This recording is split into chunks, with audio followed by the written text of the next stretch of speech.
Okay, looks like I'm live here. So,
for some reason, I am having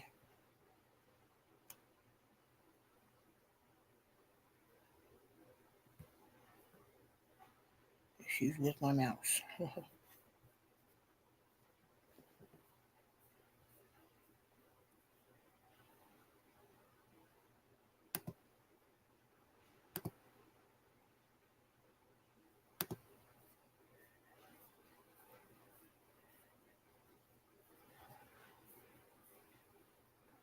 I don't know what's going on here.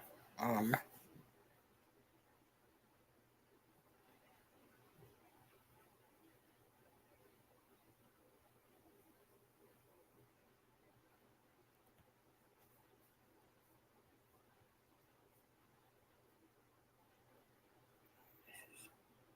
this is going to be a problem though if I can't figure this out.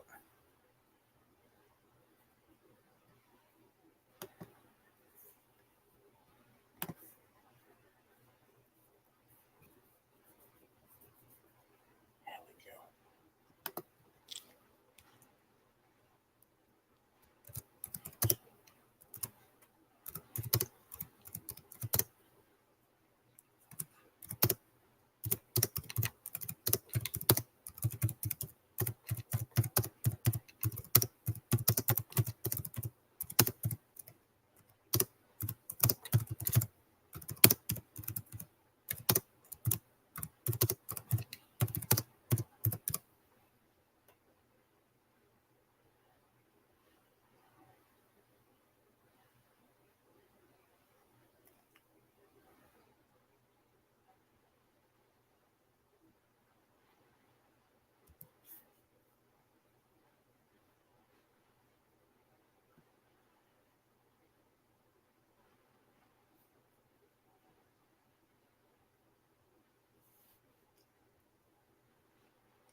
Yeah, alright, so I'm not sure if anyone's watching this yet, but it should be starting here pretty soon.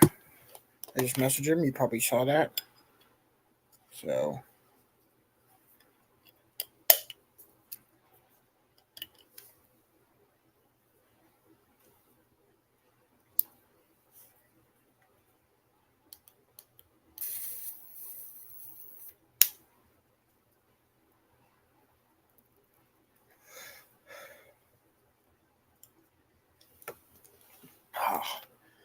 this is going to be awesome. I just had a tooth removed, so that's quite a day for this, right? I was up till like 3 in the morning. I had to.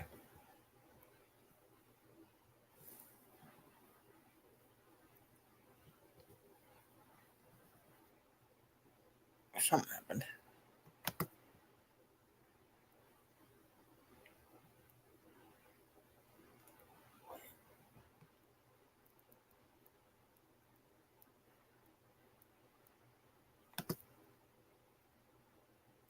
Okay.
Hello? Hello?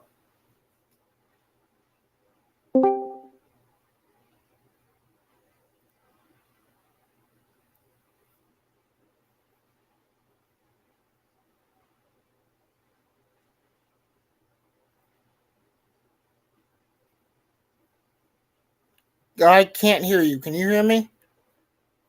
Yeah, okay, right. Oh, I can hear you now.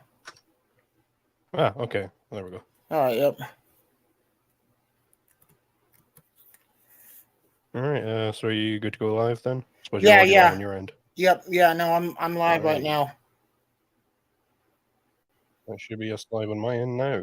So, welcome. Thank you for coming on and debating me. I think you sent over an email. I have notes taken, so it seems like the main point of contention you had was that capitalism is involuntary and that liberty requires equality. Do you want to just sort of Yeah. say who you are and and go into sort of your criticism? Yeah, okay. So yeah, I guess I think that like the problem with power as I see it is that we all even the most benevolent among us will occasionally subordinate another's interests to our own. And I guess it seems that like the issue is that like, if people are more or less on equal footing, then when that happens, um you can be called out and then negotiation can occur from there. But it's harder to do that with, say, like your boss or a politician or something like that, and so I think that it's hard for true negotiation to occur if people are not on equal footing. Okay, so I suppose what would it mean to not be on equal footing? Because there's the Austrian understanding would have it that both the capitalist and the laborer are agreeing to the arrangement, and that they're both profiting from this arrangement. Yeah. And I get that, but I guess it seems that as things stand now, like when you go into a job interview, the potential employer can view you as either a potential collaborator or potential bum, because you don't have the same access to capital that they have. You don't have equal access to capital. And I guess I think that if you had that access to capital, then they would have to view you as either a potential collaborator or potential competitor. And I think that would allow a lot more, like more on equal footing or whatever. And again, I'm not a statist, I'm an anarchist too. So like I don't support like a state or whatever, because I don't trust that any more than any capitalist firm. I'm more in line with like Pierre Joseph Proudhon's idea of like a mutual bank of the people. So I suppose, would you agree with the economists here that the capitalist is basically providing a service to his employees? So like the employees have a relatively higher time preference than the capitalist. The capitalist had to save to accumulate that capital, and he pays his employees up front. So like in the ERE, that's what he's providing to his employees. But this is compounded further in the actual market, because you have uncertainty. All of the uncertainty is all the risk is borne by the capitalist. So like if the capitalist is hiring a bunch of laborers to ship some lumber upstream, where he expects he'll be able to sell it for 200 ounces of silver, it might be the case that when it gets there, he can't actually find somebody who wants to buy at that price. Maybe the price of lumber has dropped in the meantime. The laborers, they still get their wage from it, right? So they don't have the uncertainty there. Sure. I guess, and like, I guess I think that like, was just like, and I understand that there is certainly a risk, and but it seems to me that so many people don't necessarily have the access, the ability to take that risk, the ability to be a capitalist, to have that capital seems so limited, and I guess that would be kind of my main issue, because it seems that like at that point, if you don't have that access to capital, then you have no choice but to be a wage laborer, and that puts that the boss or whatever in a position of power over you. And then like I said, even this isn't an individual thing. I'm not going to say like all capitalists or all bosses are just evil people or anything. I don't believe that. But like even if they are really nice people or whatever, they still do what we all do inevitably, and will subordinate another's interests to their own. And like I said, we all do that. Even the most benevolent among us will occasionally do that. And if they're in that position of power, they're able to get away with that because they can't be called out when they do that.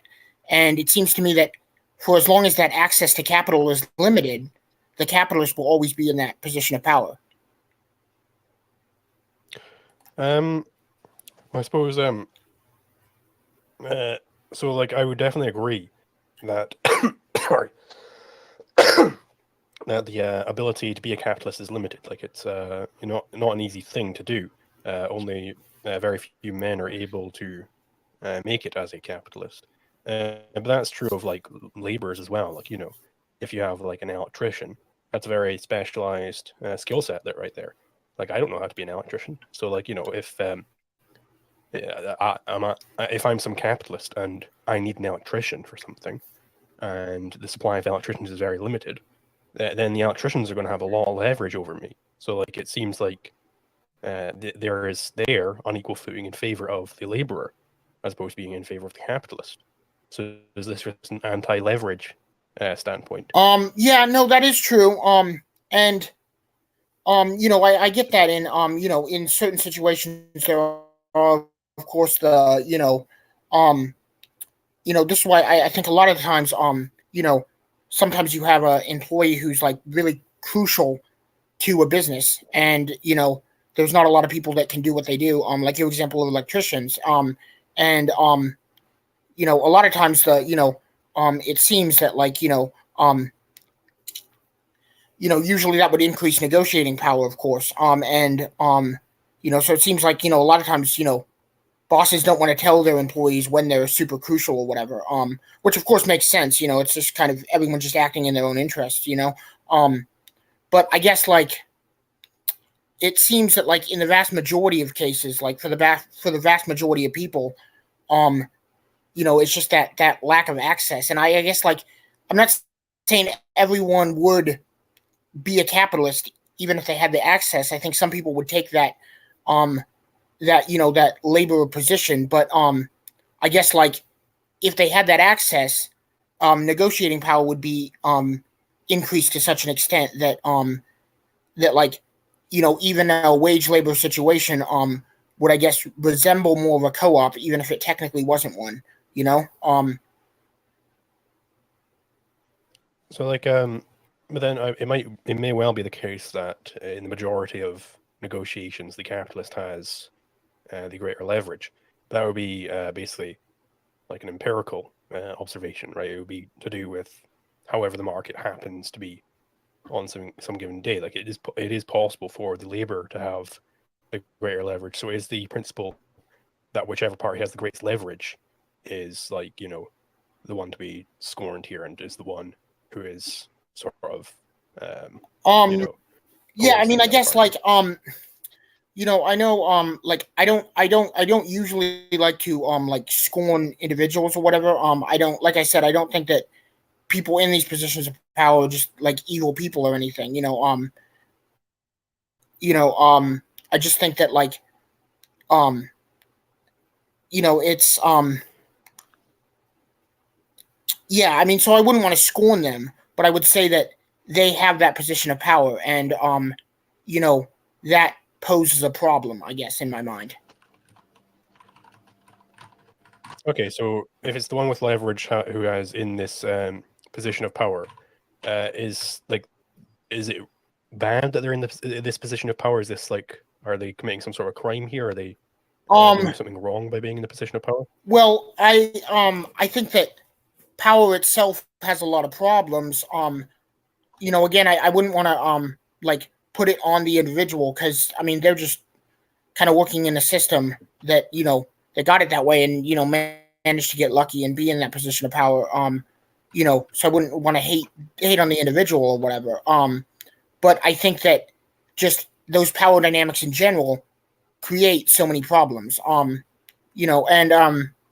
this would be my same criticism would hold for the state.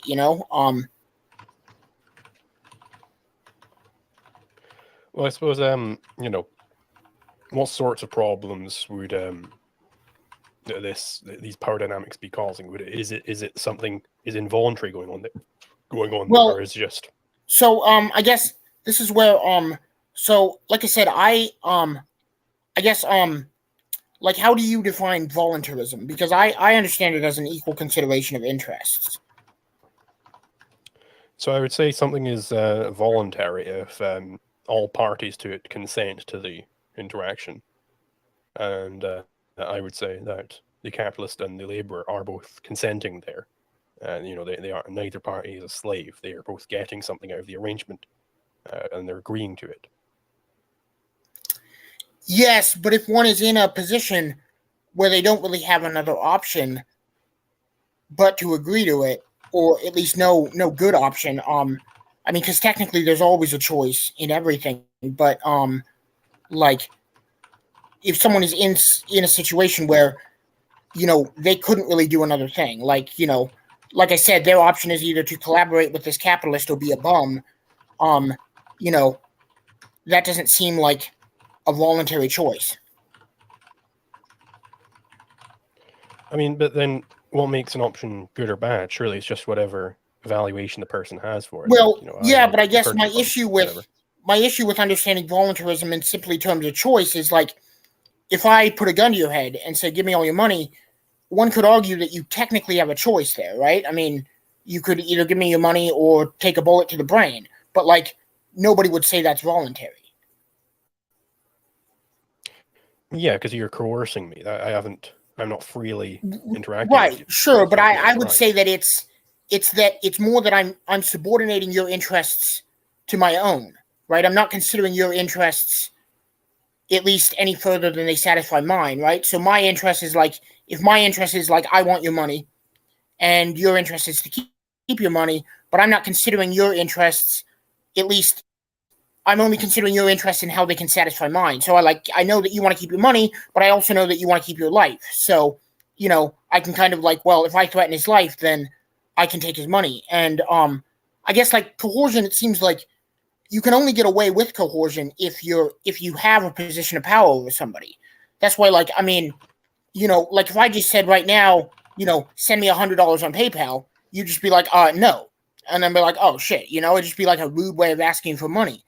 But if I said like, okay, I have a sniper, pointed at your head or something right now, and if you don't send me that $100 or whatever, I'm gonna, have him pull the trigger. Then I've kind of put myself in that position of power over you, and so then at that point I can get away with that coercion because I'm in a position of power. So it seems like if you don't have these power dynamics, then no one can really get away with coercion, right? I mean, because you have to be in a position of power over somebody in order to get away with coercing. That's why, like, putting a gun to someone's head puts you in that position of power, because at that moment, I've kind of put myself in a position of power over you. But that's not the only way you can be in a position of power over somebody, is literally having a gun to their head.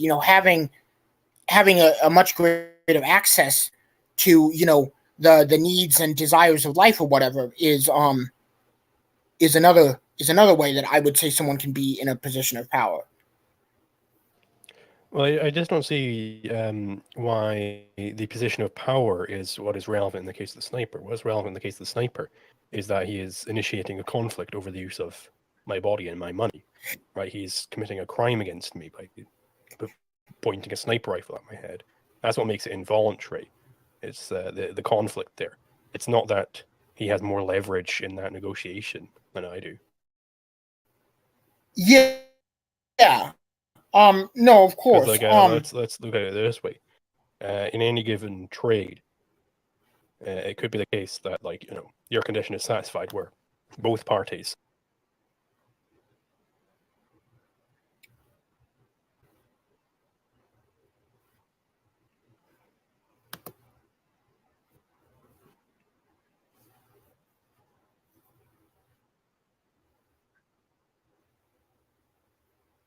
Well, I'm sorry. Could you repeat that one more time?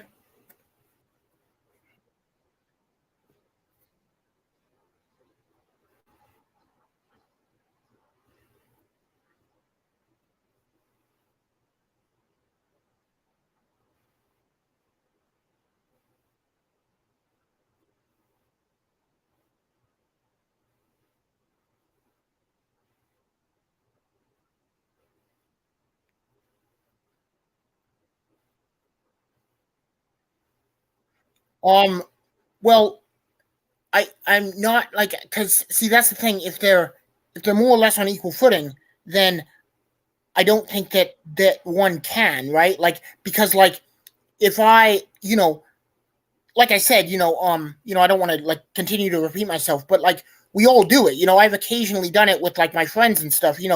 Kind of considered my own interests above theirs or whatever.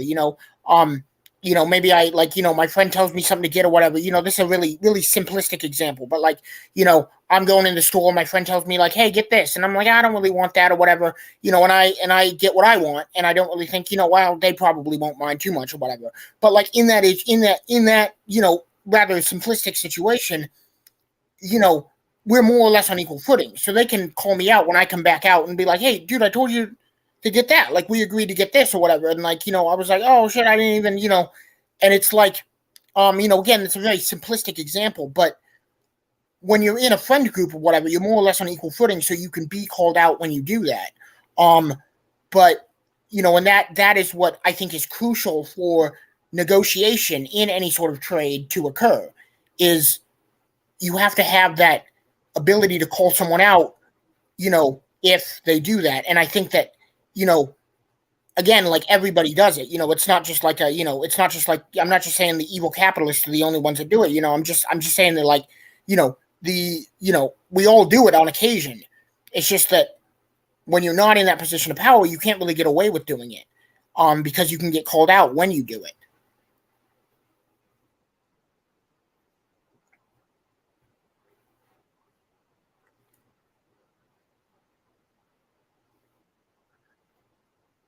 No, no. Again, my my two biggest prescriptions or whatever that I'd like to see are, I guess, like equalization of capital, equal access to capital, through I'd like the idea of mutual credit, Pierre Joseph Proudhon's idea of mutual bank of the people. And I feel like technologies like blockchain and everything like that have really increased the possibility of that. You know, it's made it more practical than it's ever been. And the other one would be economic deregulation. That's probably something we both agree on, because regulation, of course, obviously hurts, because the already established businesses can they're able to like meet the regulations or whatever. If they need to buy extra permits or whatever, or it's like, I mean, if I wanted to start a diner in my house, I couldn't do that because it's not zoned for that. But I mean, if McDonald's wanted to come and open a McDonald's, around my house, they have the money and the already established that they could probably they would have a much greater chance of appealing and getting an area rezoned or whatever, so they could do that and things like that. So that's something I'm sure we would agree on. That regulation hinders competition or whatever. But I think that like if people don't have that access or whatever, I think that's also going to hinder competition. And so like my prescription wouldn't be like coercion, really. It would be opening up that access to capital through like a mutual bank of the people, or like an idea of like a mutual credit kind of system.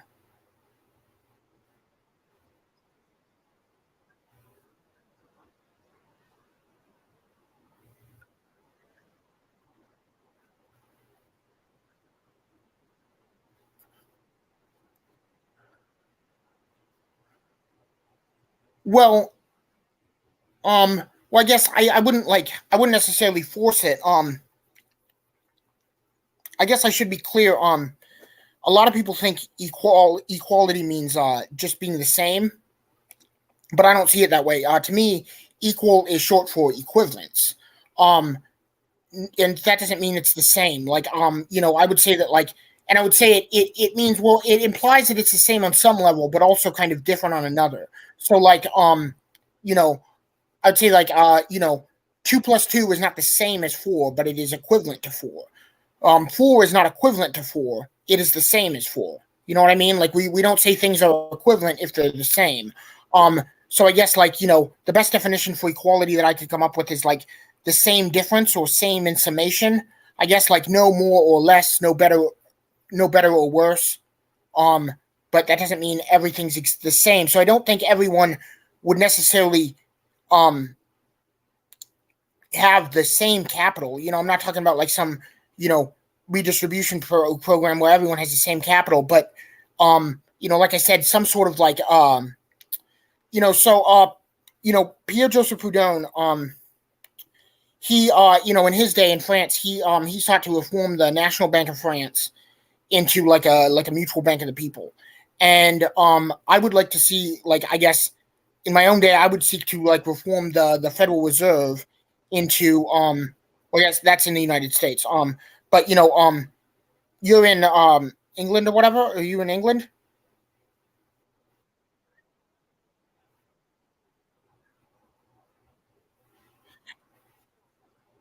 Yeah. So I would like to see. Yeah. So I would like to see these central banks, Bank of Scotland and the Federal Reserve and things like that, resemble more of a credit union. Um, where they're owned by their members, working for the benefit of their members. Um, and I guess like I would see that very different than a state, because I would see it more of a voluntary kind of thing or whatever. And like I wouldn't require anyone to join this or whatever. But I think that there would be benefits. In the same way that like like currently you know like you're not required to have like a Visa or MasterCard. and sellers aren't required by law to accept them, but most sellers accept them and most buyers have them just because it's in their own best interest too. And so like those kind of incentives working better than deterrence. And so I think that, if people had the opportunity to be a part of a credit union, they would probably take that because it would be in their own best interest. And I mean like not just, I mean, credit unions do exist, of course, but more of a like, working on the system mutual credit, which more makes creditors and debtors the same people, and allows money to be created at time of service and everything. But I think that this would really be my main prescription or whatever. Is basically the reform of the federal bank or whatever, the central bank or whatever, into a mutual credit confederation, if you will.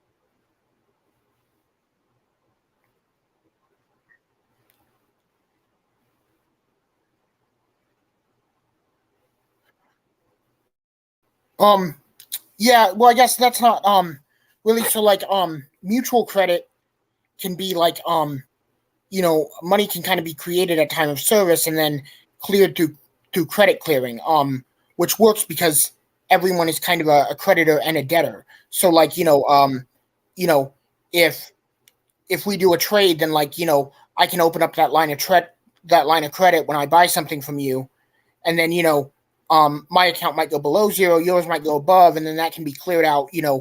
Um, and I know that it sounds like it's hard to explain. Like the reason it's not just taking money, I don't view it the same as that because you know um if because it's like everybody, like if I buy something from you, you buy something from that guy buys something from me. It's like everyone's kind of connected in this way, and so that it kind of can be cleared in that way. I'm probably not making a lot of sense. I'm sorry.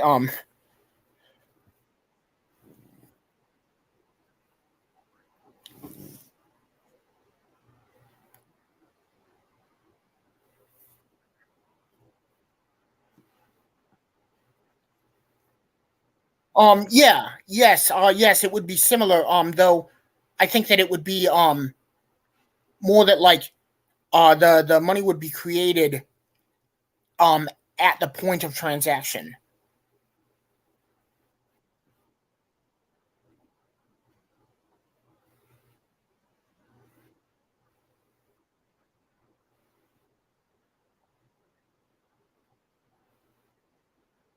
Well, I guess it's not necessarily arbitrary. I guess it's not necessarily arbitrary because money can be backed by pretty much anything. And so like um you know um again, I think Proudhon talked about like how like gold and silver backed currencies, but like how we could do that more with other commodities as well. We could, it doesn't have to be limited to these. So like I see no reason why money couldn't be created at the time of the transaction and backed by basically what was being transacted.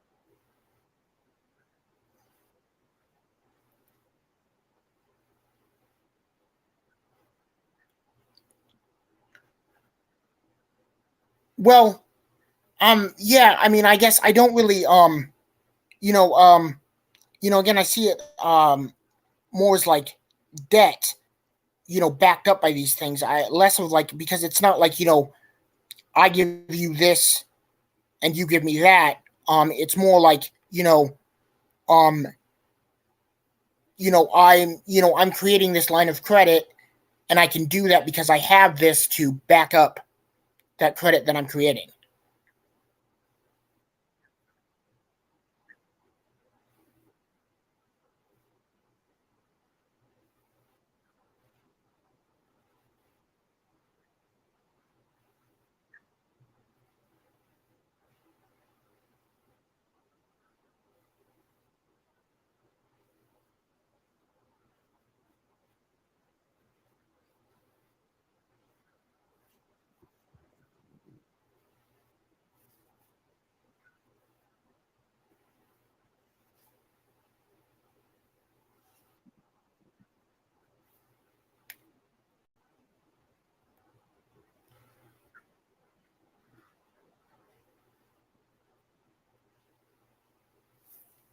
Um,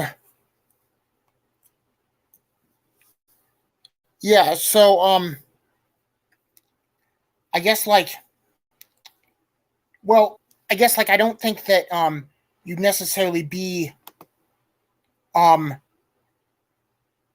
collecting, because I think it could be I'm trying to think of how to put this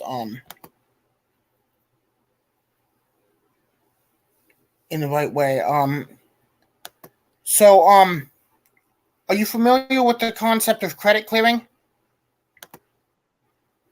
Okay, well, so credit is where you take accounts that are above zero, and transfer that to accounts that are below zero, so that all accounts close at zero. And I like I'm trying to think of how I can, because it's not, because of the way that everyone is connected in this sort of debt. It's not it's not traditional like redistribution. It's because like we're not just like taking money from your account to put it in my account, where because everything is so connected. That's kind of the idea of mutual, again, like Ben people. So like I open up a line of credit, and you might open up a line of credit or whatever, and those lines of credit can go below zero or above zero, and then they're cleared, where they all close at zero. Like Labor talks a Like little there bit has to be about some. this. Sorry, I'll let you finish. In Debt the First 5,000 Years, which I haven't actually read. I keep meaning to read that. But I've heard him, he's done a lot of talks about it and stuff like that. I can't remember but like older school societies used to do this, where like they would kind of clear it in that way, be like, well, this is kind of and kind of it was I swear the word started with an R. I can't exactly remember the word that was used. Like a fuck, I wish I could remember the word. But yeah. So but yeah, so it's like yeah, sorry, you were gonna say something. Yeah, I was just. So yeah, what I was basically going to say is like, you're saying you're taking from accounts that are above zero and giving to accounts below zero, but what is it that you're taking for the accounts above zero? Because like it's not like numbers aren't money. You can't just trade numbers with each other. There has to be some actual asset underpinning this whole thing. And if you're taking an actual asset from accounts above zero and giving it to those below zero, then that absolutely is redistribution. Well, yes, but like I guess I don't know if numbers can't necessarily, like I would, it has to be thing. But like I mean that thing never needs to necessarily come into play. Like I mean, like going back to like gold or whatever, in a lot of like gold-backed currencies and stuff, you know, um, gold was not, gold was very rarely actually, traded hands. It was more like certificates that were backed up by gold, that could be exchanged for it. And that was probably like the start of, like you said, fractional reserve or whatever, which I don't view as inherently bad. Of course, I think it can be bad if it's not, if it's done in like some sneaky way or whatever. But like, so I guess I think that like, you could have this kind of system where contributions are sort of made, and then like that sort of like whatever is being done sort of backs up that the credit. So like my like credit is sort of it's backed up by trust kind of anyway. So like like a credit score or something, right? And like that credit score could be based on like the kind of things that you do or whatever. So like if I buy something from you, that would imply that like that like you have a thing or whatever. So you're kind of contributing something or whatever. That would be like that could that would probably increase your credit score, and then mine would increase.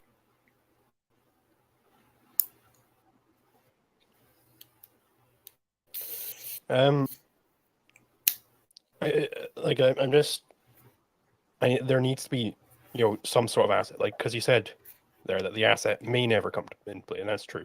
Like there is historic precedence for me just trading warehouse certificates instead of the actual gold. I just give you 20 warehouse certificate for 20 ounces of gold rather than the actual 20 ounces of gold.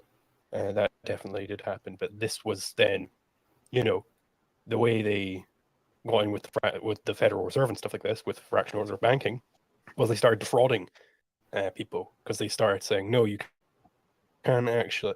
They started actually just stealing that gold from the depositors, basically collect on that gold anymore. So now all there is these money certificates. But this is not a free market situation here. In a true free market, there's always this case that somebody could come and collect on this debt. So what is it that they're collecting if there's nothing but debt? Like, what is the actual asset underpinning all of this? Well, I guess it like, I guess in theory I would say it could be right. It could be that what's being exchanged. Then it's barter, right? So that's not indirect exchange anymore.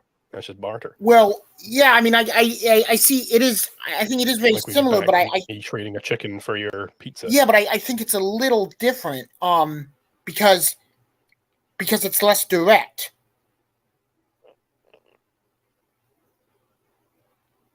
How is it less direct if there isn't some homogenous unit, there isn't some homogenous money going on underpinning all of this? It's a bunch of heterogeneous assets being traded around. That's just barter with extra steps there.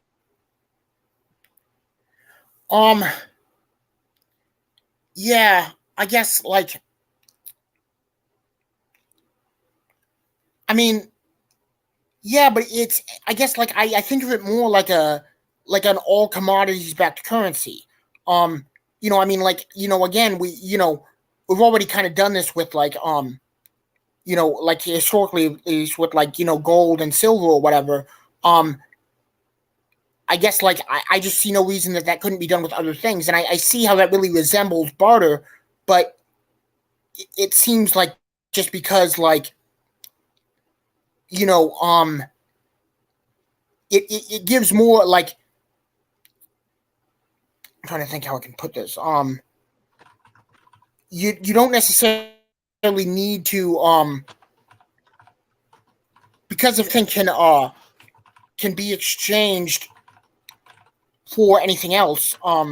It's like I mean, like, I guess like I would see it more like a currency exchange, right? So like if all of the if all of the commodities and stuff were what backed your currency, then it seems that every market would resemble that of the currency exchange. The currency market. Does that make sense? Yeah, it absolutely does. And if you have this currency exchange, if you have competing currencies, then you do to some extent. To the extent that you have competing currencies, you have barter going on because you don't have a universal medium of exchange. But what you're suggesting is we should split up the currencies even more into complete individual assets, and that's what barter is. It's the complete lack of a money. It's individual assets. So like, we're back to me trying to trade chickens for pizzas. Well, rather than me trading a common unit of exchange where I get it for its exchange value. yes, but like, I guess like, I mean, if chickens were what backed up your currency, and like, I guess like you said, if you have competing currencies, and that's kind of what I'm talking about. But like, like use their already existing assets to back up their currency, and like, again, like it is very similar to barter, but I think it's not. I don't think the system would be as limited as barter is, because like the main issue with barter is that you might like you said, trading chickens for pizza or whatever, but like if the pizza maker doesn't want chickens, but like if you could like if your money was backed by chicken, it's like it's like in a gold backed currency, the pizza maker might not want gold, but you could still give them a gold certificate, and then they could use that gold certificate to get whatever they do want. So like, you wouldn't have to directly give a chicken. I give you money that's backed by a chicken, and then I don't want a chicken, but I can use that money that's backed by a chicken to go get the thing that I do want. But like this quote unquote money, this certificate which is backed by chickens is in the economic sense identical to an actual chicken. It makes no difference, right? Whether or not you have a certificate, an IOU for collecting one chicken, or a chicken. Assuming there's no fraud going on, then that is the same thing. It's treated the same as a chicken.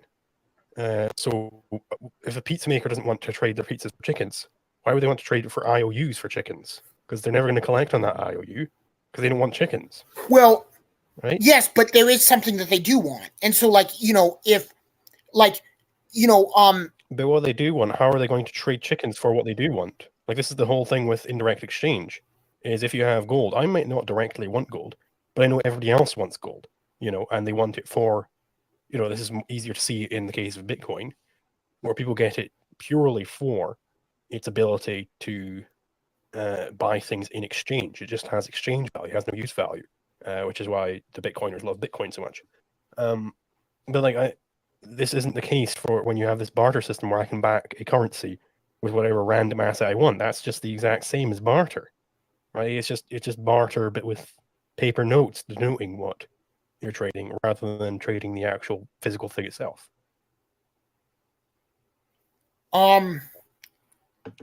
Yes, but I guess like I mean, like I guess so. Like what I would say is like money is any kind of money is really only as good as what it gets you, right? So like like I care very little about money and more about like the things that money can get me. Like I mean, I had the opportunity of like I could get magical conjuring abilities to just conjure anything I ever wanted, but I could never have any cash or any money in a bank account or whatever. I would take those conjuring abilities in a heartbeat rather than having a bank account full of money, because the money doesn't matter if I can just get everything that I want, And so like the idea of money is that you can use that to get what you want. Like I don't care about the $20 bill in my wallet any more than what that $20 bill can get me. So like, and I would say the same thing goes for backed currency or whatever. It's not that everybody wants gold, it's that everybody wants what that gold can get them. And so, I see no reason that couldn't apply to other things. It could apply to other things, but it has to be a homogenous thing, or else you are back to barter. Like you can't have a money made up of whatever random things people have in their shed. That's not money because it has to be homogenous. It has to be universally accepted by all, be fungible. Whereas chickens as against butter, as against gold, as against cars, these are clearly different goods. Men treat them differently. So you can't get away with using a certificate for cars in the same way that you do use a certificate for chickens. Because different people want cars as opposed to chickens. Like, you can't have these competing notes, these competing IOUs, these competing lines of credit, and call it a money. It's just not a money. Because money has to be homogenous. I guess I don't know. It seems like you could, though. I just don't see how. Like, I just don't. I'm just not. I guess I'm not really seeing the difference. Okay, so let's just put it this way. Is there any difference in terms of the economics of the situation whether I give you a trusted warehouse certificate? We're assuming there's no fraud. I give you a trusted certificate for chickens, for one chicken, I'll say, or I give you an actual physical chicken. Is the economics there any different? Well,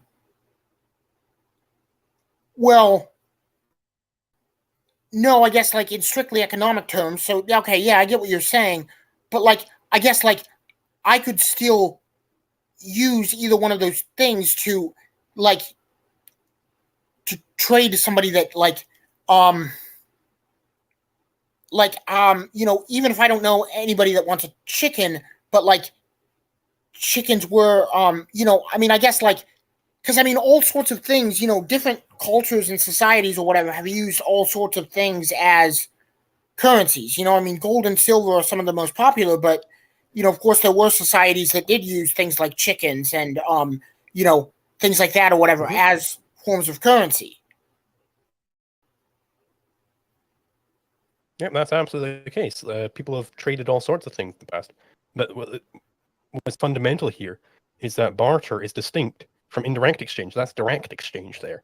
If I'm trading you either chickens or IOUs for chickens, it's the same thing. If I'm trading you chickens for pizzas, that's direct exchange.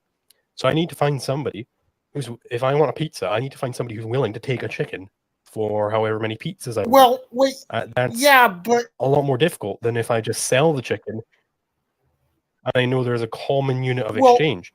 I know I can sell the chicken for salt or whatever, and I know everybody accepts salt as a money. Well, yeah, but like I mean, I guess like there's more than you don't have to like an IOU for a chicken necessarily have to be satisfied for a chicken, in this that like yes, it would. Well, not I don't think so. Not exactly can't be redeemed for because gold. No, because that like if you owed me money, if you owed me say $100, you could pay me that in euros, and that could still satisfy the debt. Only if you are accepting euros. That's not right. But I would accept on the debt. That's basically trading the debt. Right, but I would accept euros. It would be like saying it'd be like if you said I could exchange the euros for dollars. Okay, but what if you might not like. Let's take a very very specific capital good, like a machine which presses pasta dough into ravioli, like an industrial machine.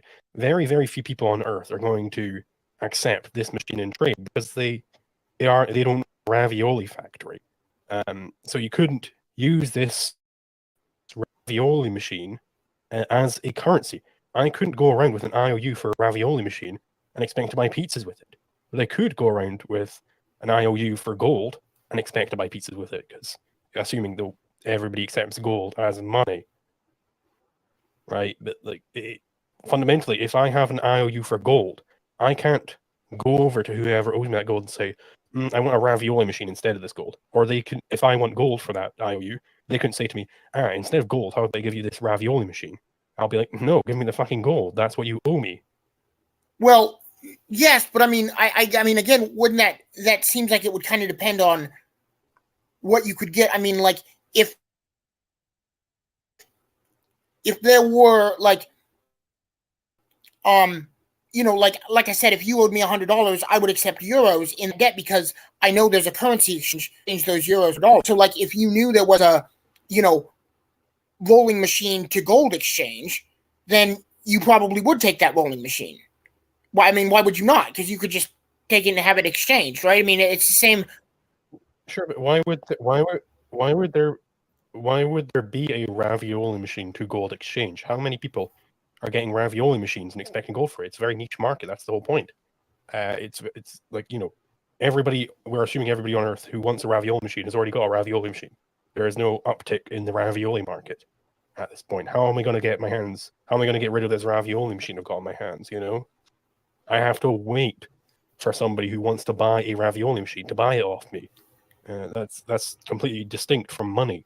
I don't have to wait around for somebody who happens to want a ravioli machine because I know everybody who's in the market is already accepting gold in exchanges. So I can just go out to anybody and use gold in the exchange rather than having to this barter thing of getting like I have a ravioli machine. I know a guy is willing to sell a car for a ravioli machine, so I buy the car with the ravioli machine. I know this car I can use it to buy a bunch of RC drones, and these RC drones, I know that the pizza guy really likes RC drones, so I can use that to buy pizzas. Like this is clearly it's many more steps. It's much more challenging than just selling a ravioli machine for what is accepted as money, gold or whatever. Then I'm just using that gold to buy the pizzas. This is the fundamental benefit of indirect exchange as against barter. But your system is essentially barter. Yeah, I guess I'm I'm thinking of it. I'm thinking of it in terms of like a currency exchange. You can exchange different currencies or whatever. And so it seems that if barter to the extent that you have, like these currency exchanges, they are indeed barter to some extent. Because there isn't a homogenous world money, which is awful. The only reason we have this situation is because the state got involved. And the state took over the monetary system and subverted it.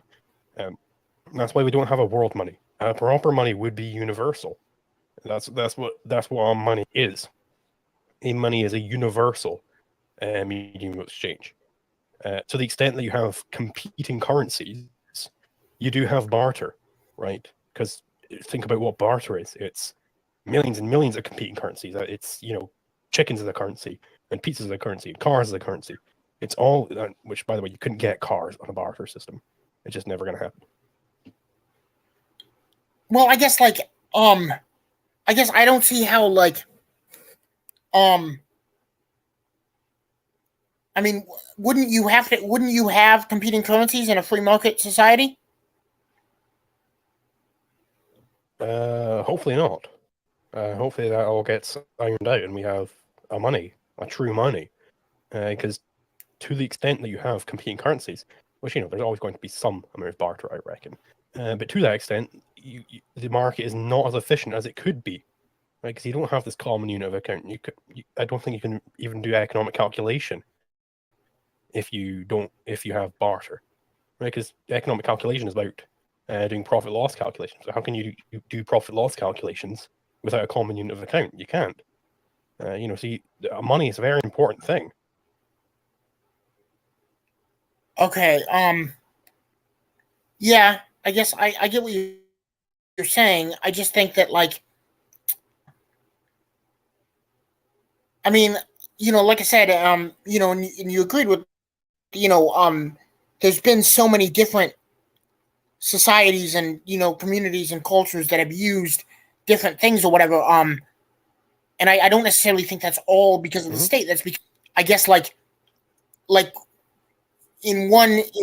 yeah, sure. Some of them are just primitive, so they haven't developed money yet. Sure, but what is the best medium? Amazon tribesmen who only have ever met 50 people in their life. Sure, but they probably haven't developed money yet because there's just not enough people to require that level. Yeah, but I guess what the kind of what the best medium of exchange in that system would be. It's not necessarily going to be universal. I guess I don't see how there could be like Well, that. it'll Like tend one towards thing would be the universality. It tends towards it. So there, it's all streams. We can't say at any given point there will definitely be a universally accepted medium of exchange. There's always going to be outliers, right? But the fundamental point is the market tends towards having a universal medium exchange because it's simply so much better than indirect exchange, whatever level of indirect exchange you may have. right. Okay. Yeah. I guess I don't think I would necessarily disagree with that. But I guess it okay. You could still have competing currencies. I guess to an extent, it would just kind of tend. Then that would be bad. It would be a bad thing to have that. Yeah. Okay. I Like get it would you. be suboptimal, I should say.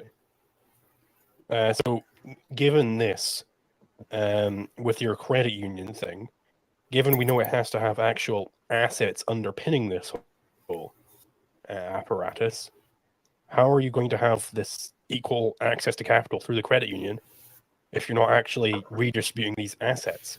Because what you were saying before is you take from accounts which are above zero and give to accounts below zero, but now we know that that means actually redistributing assets. So how does that square away?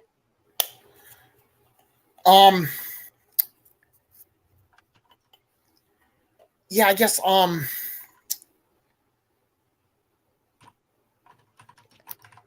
like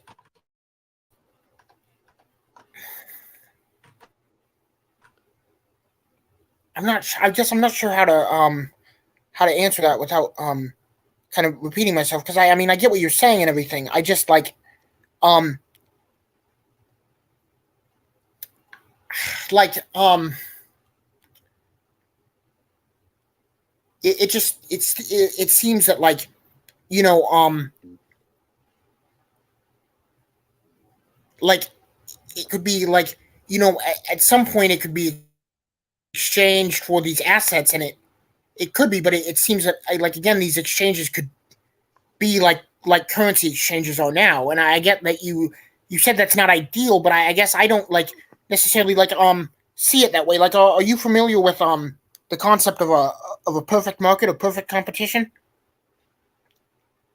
Yes, vaguely. Yeah, so you know most economists would agree that the closest thing that we have to a perfect market currently is the currency market, the currency exchange. And so it seems that like if if you had more commodities backed by if more commodities were the backing of currency, then you would see almost every market resemble more that of the currency exchange, making I guess like a making every market at least very close to a perfect market, tending toward a perfect market, I guess.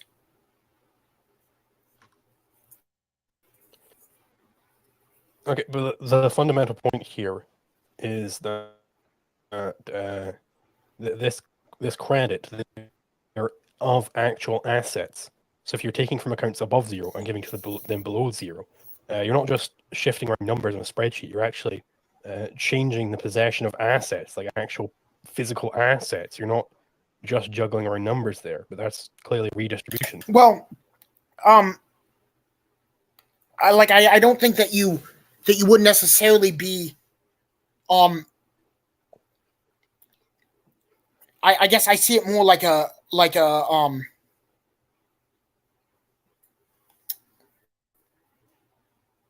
I guess I see it more like a credit score. So it wouldn't necessarily be actually coming to you and taking your assets and giving them to me, but it would be more just like moving numbers on a spreadsheet, but those numbers would be represented by those assets, I guess, like backed up by them. And then like those could be like, so like um Well, a credit score is like just a rating for how trustworthy of investment you are. It's basically just a score, which is a signal to investors how likely you are to default on that loan. Like, I don't see how that can be the basis for a money or this credit system that you have. Because if you a credit score isn't the same as credit. Credit means that you have some debt, that you owe something to somebody. Well, I guess like a credit score is just how trustworthy you are. Well, yes, but that could it could play a part, right? I guess I would see the money kind of being like contributions, right? Like things that you contribute, and like in an exchange, somebody's contributing something, and so like if I buy something from you, you're you're contributing that thing to me or whatever. So your contribution count.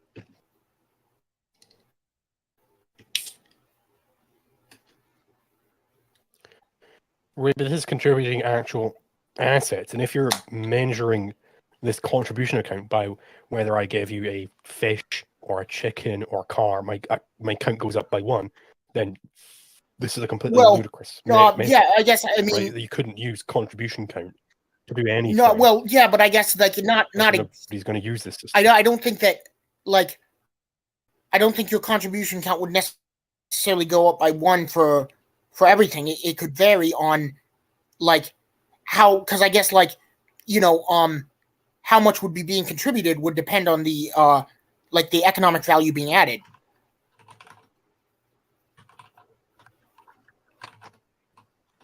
So all we need is some sort of common unit of account so that we can use it as a ruler to determine what is common between all these different assets, these different varied assets. All we need here is a money. Yeah, okay, I get you. Yeah, no, all yeah, I guess, yeah, no, I mean, I get what you're saying. I just like I get it. It still seems like the money wouldn't necessarily have to be like one thing. But if it's not one thing, then it's not a common unit of account. It's not a money. So then we're back to barter, and you can't just. I wouldn't really solve the redistribution point either, because even if you have this barter society where you're taking these bartered goods from account A to account B, this is still redistribution.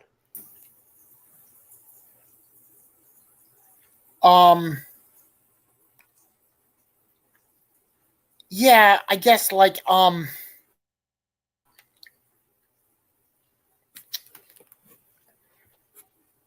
not sure what more I can say about this. Like it like I mean I guess it could be a form of redistribution, I suppose, but it wouldn't necessarily be it as like because of the way that everything would be so connected, like the idea that like if I buy something from you, I might be the debtor and you'd be the creditor, but like in another situation you're going to buy something from somebody, and so you're going to be the debtor and they're going to be the creditor. So like I guess like if creditors and debtors are the same people, it doesn't seem the same as traditional redistribution, I guess.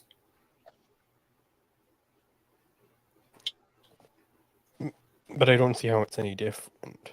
If you're redistributing this actual credit, like credit in actual physical assets from person A to person B, you are redistributing the IOUs for these assets. You're redistributing the ownership, I should say possession of actual assets here, which is definitely criminal redistribution, which would make this a non-voluntary system. So it is the system that I agree by signing up to this bank that my money can be transferred to anybody else. Well, if I end up making more money than them. Well,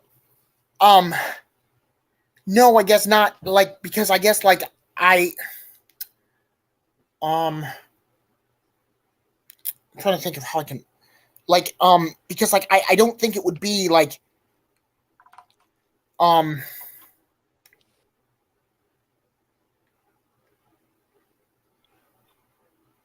like I don't think it would be the same kind of like, because like the wouldn't necessarily like always be there, so it wouldn't, the money would be more, you know, created at that point of exchange. So like I guess like, because it wouldn't just be there, I see it a little bit differently. But like the money itself isn't actually being created at the point of exchange. It's an IOU for something which is actually a physical thing which exists out in the world. This thing has to be able to be collected on in, at least in principle, right? But if you have these IOUs, and you know, I suppose the question is, you know, this could be a voluntary system, right? It could be a voluntary system where I sign up to this bank, and the bank says, hey, if you get a bunch of money, that puts you in a position of power. So we're going to redistribute some of your money to people who didn't get as much money as you, people who didn't produce as much capital as you did. Now that could be voluntary, but I just don't see why on earth anybody would sign up to such a system, apart from those leeches who don't make any money. Well, like, why would any producer sign up for this? Well, I guess like again, I don't necessarily see it that way, but I guess I could think of like, I mean, if it opened up more more of an opportunity to trade things, then I think that some would, right? I mean, like I said about the, you know, debit cards or credit cards, like credit cards, not debit cards, but credit cards.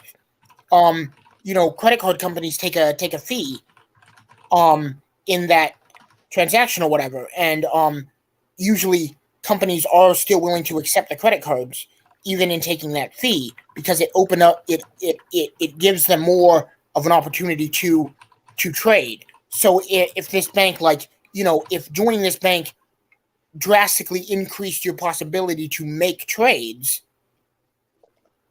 then, you know, you could see how it could be in one's own interest to sign up for a system like that. Now again, I don't see it exactly the same way that you stated it.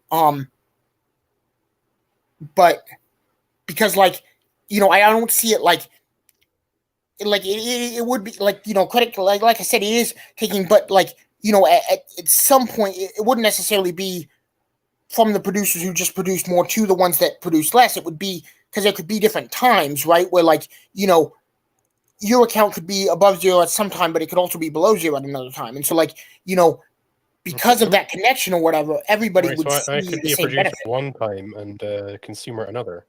Like, that doesn't negate what I'm saying. Like, this system you've got is that the people who are producing more at any given time, we're taking from them, from each according to his ability, to each according to his need. Those below zero get from those above zero. This is fundamentally like, how would such an institution start in the first place? Why would the first two people sign up to it? Because imagine I'm Mr. Producer and my friend is Mr. Consumer. I can see why Mr. Consumer would want to sign up to this with me. Why would I want to sign up to it? Because I know I'm just going to be there's going to be money funneled from me to my friend. Well, like, this yeah, is but why would I ever sign up to this system? How would it ever become popular enough to become I mean, I guess, the de facto way to trade? Why would that happen?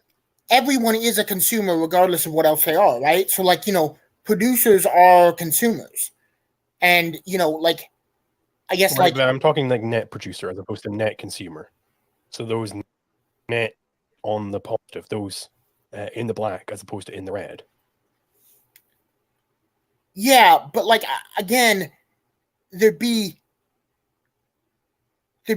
I mean, it would be different times, so you would see a benefit from it at the times where you're in the red. Only when I'm a leech and Well, I'm not making money. I mean, no, Like, I why wouldn't would I necessarily. agree to it when I am making money?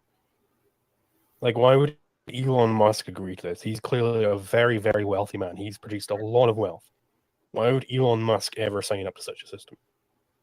Like, he's very much on the net, way up in the black. Like, he would be fantastically more poor if he signed up to such a system. Why would he? Well, like again, I think like I don't necessarily see it in that kind of like because that gets into like like I guess that would get into other things. Like I guess Elon Musk like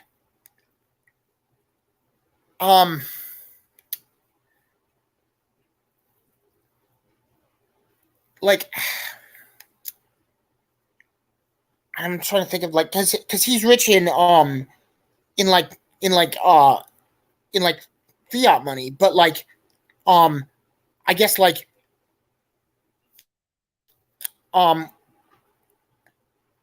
like I think that like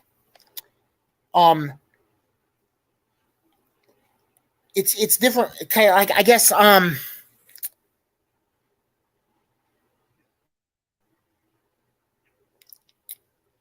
yeah like I'm just trying to think of how I can put this like so he's got the I mean he's rich because of the way that things are now, I guess, right? But like in the sort of system I'm talking about like well, what about the free market equivalent of Elon Musk? Somebody who's just got a bunch of capital. Like, he's a master industrialist and he's achieved great wealth. No, there's no state around, but he's just he's a very, very wealthy man. Why would he sign up for a system which would redistribute his wealth to those who didn't produce that wealth? Why would he sign up to such a system? Like, is he just like an altruist or something? Like, does this require people to be altruists? no, I don't think it would. I mean, like, again, I think it would. I mean, I think I guess like I would say that I think that this system would open up so many opportunities for exchange and stuff for everybody that it would be in their How own could it benefit. open these opportunities up for exchange? Like, Well, fundamentally, the only way it could open up opportunities for exchange is if it became the de facto way to do business. It became de facto that you put your wealth in this conglomerate, this bank or whatever, and then you receive their tokens, and then that's how you trade. But why would it become the de facto way to trade? Like, that requires people actually signing up for it. But why would the net producers sign up for it if they know they're going to lose? well, I guess I don't think that they would lose, like because like they would gain in they would still gain the same in what they're producing because their contribution count would still be high. They wouldn't, because it's getting redistributed to somebody else. Well, but again, I don't think that because it all gets redistributed at the end of the day. Those in the positive, it gets redistributed to those in the negative. The system. Yes, but like so every day that you are productive, you're losing what you're producing. Well, but not like you kind of do that in an exchange anyway, right? Like when you exchange something, you lose what you produce, and you just sure, you just get something else in return you get for it, right? Something of higher value to you. You're not just having what you produce. You're not just having this wealth thrown to those who didn't produce the wealth. You're actually getting something that you value higher when you exchange this. You're not just running a system that exchanges. Sure, yes, You're and I think those accounts in the positive it would be have their wealth taken and given to those in the negative. That's the thing. I'm not exactly like because like that's how the accounts would be cleared, but that doesn't mean that like someone still wouldn't get things that they value more, right? I mean, because you could still have this like. But what are they getting out of it then? Well, if we're just doing this account clearing thing, where those in the positive get their numbers redistributed to those in the negative, then that's actual assets being taken from them. What are they getting out of that?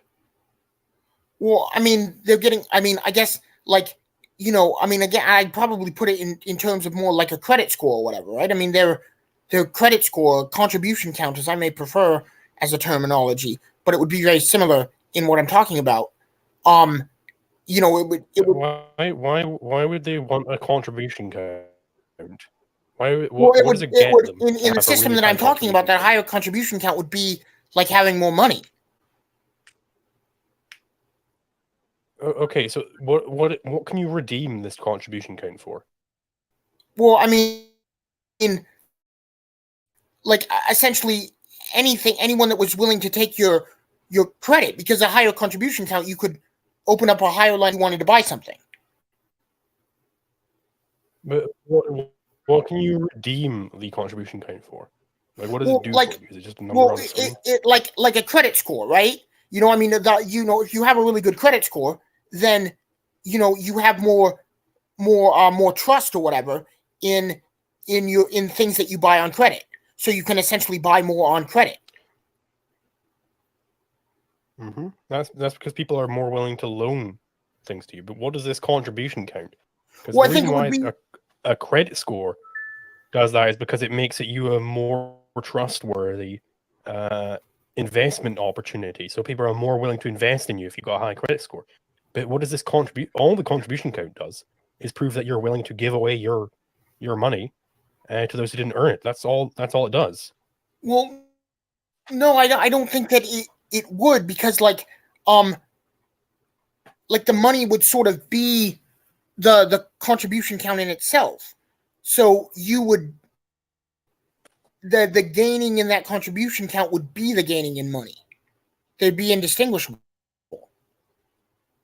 But why? Why would people accept a contribution count as money? Because what can they get for having? It's the same thing, like you said. A credit score means that people are more likely to loan to you, right? And so, talking about a system of debt, of like a debt-based currency or something, then that would be what the currency was, and so that would be what people would want. They would want people to be more likely to loan to them. But the reason why people are more willing to loan, willing to loan to you if you have a high credit score, is because a credit score is tracking how likely you are to default on a loan. If you've got a really, really high credit score, then you're very unlikely to default on a loan. That's why people are willing to loan to those with high credit scores. Okay, so on I guess the contrary, your system is of these credit points or whatever you called it. That's all that is evidence of, is that you are willing to give away a bunch of your wealth to those who didn't produce it.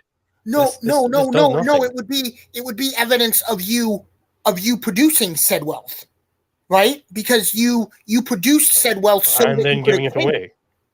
Well, I mean, I mean, again, it would be. No, you're not exchanging it. Like this is fundamentally not an exchange.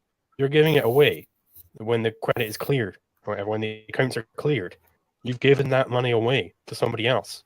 That's all it's evidence of. It's evidence of how much of your wealth you've given away to those who didn't produce it. I don't see how that gains you anything. Well, I mean, no, I think that. No, because I think it would be an exchange. It would just be an exchange of credit, right? But so you get credit. So you get an IOU from this account clearing. Yeah, I mean, you could look at it like that, right? But that would indicate that you produce something worthy of that IOU. Then what is actually going on with this whole account clearing thing? If when it is redistributed from those who are in the positive to those who are in the negative, if those in the negative instantaneously owe it back to those in the positive, nothing has happened here. Because those in the positives can just go right over well, to those in the negative and say, something has "Give me like my shit back." So the accounts haven't cleared.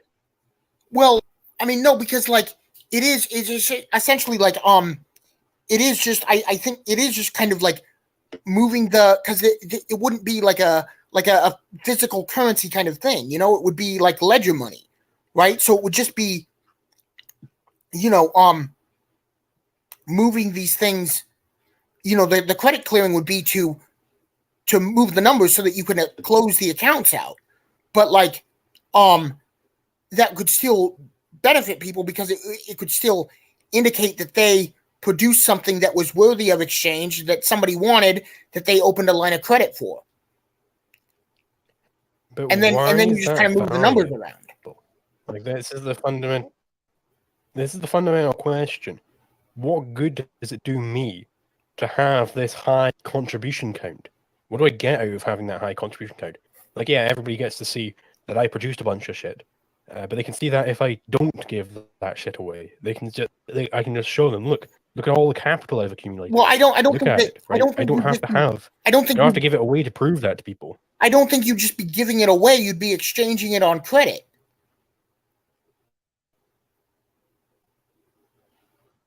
Sorry, you're cutting out. Oh, am I? Yeah. So you were saying that you wouldn't be just giving it away. Do you want to elaborate on that point? Well, yeah. So like, you'd be exchanging it for credit. You'd be exchanging it on credit, and that. Okay, so they would it's basically an investment thing. Those in the positive invest in those in the negative. Well, not exactly. It would be, I mean, it would be like comparable to credit, to like, you know, credit cards and stuff today. You know, I mean, like, credit cards already work kind of in a similar way. Like, you know, when a bank loans you money or something, you know, that money is sort of created when they loan it to you. And so, like, you know, that's because it's a fractional reserve. Right, but that's aggressive. That's criminal. We're talking about a purely free market. Well, I mean, I guess, why do you think it's necessarily... like, are these accounts in the positive? Are they loaning this stuff to the accounts in the negative? I guess, why do you think to these accounts in the negative so that they immediately owe it? Well, why do you think fractional reserve is inherently aggressive? So it's because you have more titles to property than actual property in existence. So the fractional reserve bank, they have these basically gold deposits, you know, where it's a warehouse. They are storing this gold for you. And it's like, they owe you that gold. You still own that gold. It's still your gold. And then they go ahead and steal this gold from you and use it to invest. They use it on the investment side of their firm. That's the fraud part. They're stealing from you and using that to invest. That's criminal. They've stolen from you.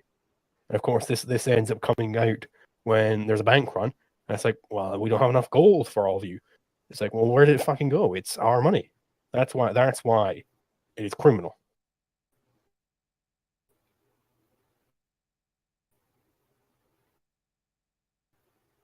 Yes, but like, I guess, like, it seems that you could have a system.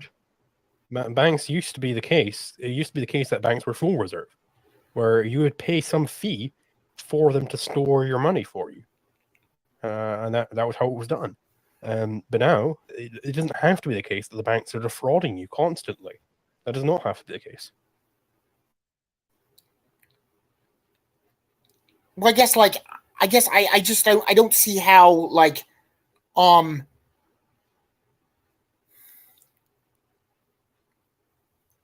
like, if I don't see how, like, this sort of, like, you know, would be the same as that, like, because the money would be so different. I guess, like, it wouldn't, like, I guess, like, so maybe we should make a distinction between, like, a medium of exchange and, like, a store of value. Like, I mean, because, like, I guess they're kind of different things, right? And so like I guess like I think that a credit system could work very well as a medium of exchange, which is more what I'm talking about here, but not value. But the credit has to be for an actual physical asset, or maybe like a Bitcoin, whatever. It has to be an actual IOU for some actual asset there. But the question of import here is why, if I'm a net producer, would I sign up for this system where my wealth is being taken from me and given to other people? Is it the case that those people owe me that money back? Is that what's going on? It's like an automated investment thing. Well, I mean, yes, I guess it would be like a debt kind of system, but like okay, but then why would I trust this institution to just invest all of the money that I've earned into whoever, whether they default or not? I don't know these people. Why wouldn't I just invest in people who have good credit score rather than just the random mass of people who didn't produce that day or who, in fact, lost that day? Why would I do that? Why would I just willy-nilly invest in those in the negative as opposed to those who I am confident will get me my money back with interest? Why would I do that? Well, I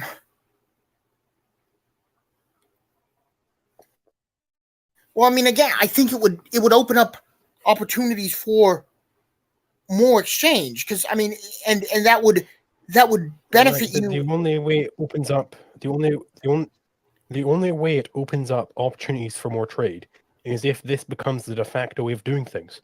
But how could you convince that first producer to sign up for this? It would be easy enough to convince those in the negative. That would be simple, right? But how do you convince that first person in the positive to automatically be investing all of their earnings into the random mass of people who are losing money each day? Well, right? How on earth could you? Well, I guess like convince them to do that? Like because these are people who are constantly losing money. Like, so how are they going to make that money back? So, well, like I guess like that gets more into like a strategy thing, and I mean to that I would support like agorism and like counter economics, right? I mean if you set up this and it worked the way I predict. No, like this is not a strategy point. This point is asking, like, in principle, how could such an institution be set up? Like, how could you? Like, what would you? Imagine you can just change whatever the hell you want about the world. How on earth could you set up such an institution without forcing the producers to get into it? Would you have to rely on the producers being altruists? Because that would work, right? If each of the producers were altruists, then yeah, they'd be willing to give up whatever they earned to the people who didn't produce that wealth. Yeah, I could see that happening. But then your system relies fundamentally on altruism, which is not going to be guaranteed in a free market. Well, yeah, but I guess I think that like I think that you would. Well, I mean, I think that they would. I think this kind of system would open up opportunities for many more people to produce much more. So I don't think you'd have the same kind of. How would it do that? How would it open up opportunities for you to produce more if whatever you're producing gets immediately invested in those who didn't produce? Well, no, because like that's not like if because like it's that's not exactly what I'm saying, because like if the money could be created at time of service, then this would incentivize more people to do more, and the things that they do, the more things that they could be compensated for, right? I mean, I think that we, in our society, money is fundamentally not created at a time of service, though. This there has to be actual assets underpinning this. We went over this, and upon the closing of the day or whatever, upon the account closing, whether it's daily or weekly, whatever, immediately all of those people who are net producers invest everything they've produced into those who are net consumers, into those who didn't produce that. Why on earth would this open up more opportunities for production or trade? Why would it do that? The only way it could do that is if this became the de facto way to do business. But why would it ever get to that point where everybody's signing up to the system, where if you're a if you're a productive man, everything you produce is getting immediately invested in people who you can't trust to be producers. By definition, there are people who lost on that day. Right? Why on earth would I be investing in people who keep losing money? Why would I sign up to such a system? Well, like I just don't like, because like I don't necessarily see it like that. Like I think that I think that we've we've really kind of we've limited, like, I think that, like, I think that's probably that seems to be kind of the issue that we're coming into, is that limiting of what counts as labor. And so there's plenty of things that, like, I would define labor as work that adds value to an economy. And to be clear that I'm not being circular here, work is just in its scientific sense, like, a force that causes displacement, like the cause of motion or whatever. And so that kind of work that adds value to an economy would be labor. And I would say there's many things that people do that certainly add value to an economy, that I think everyone would agree adds value to an economy, but that they're not compensated for. And so, I mean, if money could be created at the time of service, which is what I would advocate for, is then that would allow more people to be compensated for more of the labor that they do. I mean, there's numerous examples I could give, but like one is oddly enough called labor. Like a mother giving birth or whatever. We call that labor or whatever. But like, and I think that adds value to an economy. I mean, bearing children and stuff, that adds value to an economy. And I would say that's work that adds value to an economy. It is labor, but it's not compensated for. And but your system isn't compensating people who your system isn't compensating people who do work that adds to an economy. Your system is compensating people who failed to be a net producer on any given day. No, it would. That's what your system is compensating. Because what I'm advocating for is to create that money at the time of service when that labor is done. Well, you're not creating the actual money. You can't create you can't create money. We went over this. Like, what we got down to was that your system was where the producers automatically invest their funds in those non-producers, those net losers. Well, no, because this has to be the only way that your system can create money. I mean, of course, money's created. How can you not create money? Well, yeah, you mine it out of the ground or whatever, but that doesn't happen at the point of service. That happens at the point of mining it, of producing the money. Well, no, sure, but I see no reason why it would have to be limited to that. How could it be that you can't just conjure up gold whenever you want to have an exchange? Well, no, but I mean, you need to actually produce this gold. Again, it doesn't necessarily have to be backed by gold. Whatever asset you're going to choose, you can't just arbitrarily create it at the point of exchange. It has to be produced. Well, no. I mean, again, I don't think it's arbitrary, because that exchange adds value. So it would be created in that exchange through the value that it adds. But how? No. What is arbitrary is the creation of the right. If I can just create money whenever I want to exchange something, then that's not money. That's just going to immediately plummet to zero. No, because nothing. Because you would paper that you get these numbers. No, because you would do something to create that money, whether it's an exchange or I don't know, giving birth, or like, you would do something to create that money. But what does it get me to have this money? Why on earth would this ever be accepted as a universal medium exchange? It's like, this lady comes and it's like, hey, I gave birth for 6 hours, so I have 6 tokens.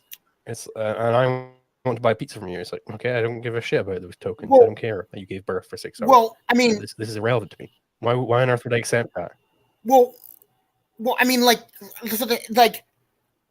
again, I guess this would go back to like credit scores, right? I mean, it would increase your creded score, right? I mean, your contribution would go up. Increase my credit score to accept this. What? Why? Why would this be relevant to the credit score. Like, the credit score is to do with how trustworthy you are to invest in. Why would I be more trustworthy to invest in if I'm giving away my pizzas to people who gave birth for a lot of hours? That's not a very trustworthy investment there. I think my credit score would probably go down for that. Well, no, but like, so like, because like you would, because it would be when somebody buys pizza from you, like somebody who gives birth, their credit score would go up because they gave birth, and then you would take their credit because they have a credit score. Investment. Why on earth would giving birth make you more trustworthy to invest in? How would that affect your credit score? Because it's labor. You've done work that adds value to an economy. Okay, but how does that make you more trustworthy of an investment? How does that make you less likely to default on a loan? Well, because the more work that you do that adds value to an economy, the more it indicates that you can and will do work that adds value to an economy. I could do. I could like. So, is a woman who gives birth for 3 hours less trustworthy than one who gives birth for 6 hours? Is she less trustworthy because she was in labor for less time? I don't exactly know how that would be determined. I mean, again, I think that the market would mainly determine this, right? In a sort of credit score kind of way, right? So I mean, it could very well be that would increase one's credit score more if if that was like valued more. But I don't necessarily know that if it would be, right? I don't necessarily know. Why would it be valued more? Why would anybody care about how long you were in labor for? Why would that matter? No, because it's just the indication that you did the labor, that you did work that adds value to an economy, and that would indicate that you can do it. So, like, I'm sure they'd have a nice big clap for you for it. But why on earth does that make you less likely to default on a loan than the woman who gave birth for less hours? It wouldn't necessarily, and that's why I guess, like, I don't think that, like. Okay, but then so it's not this case that it's a credit score where you have a better credit score. But I mean, regardless of the particular. What is it then? Well, I mean, I guess regardless of the particular hours in play and how exactly that would increase, how exactly the hours involved would increase the trust involved, that may vary. But if you do work that adds value to an economy, it shows that you are willing and able to do work that adds value to an economy that would increase trust to some degree. Now, exactly to what degree could vary.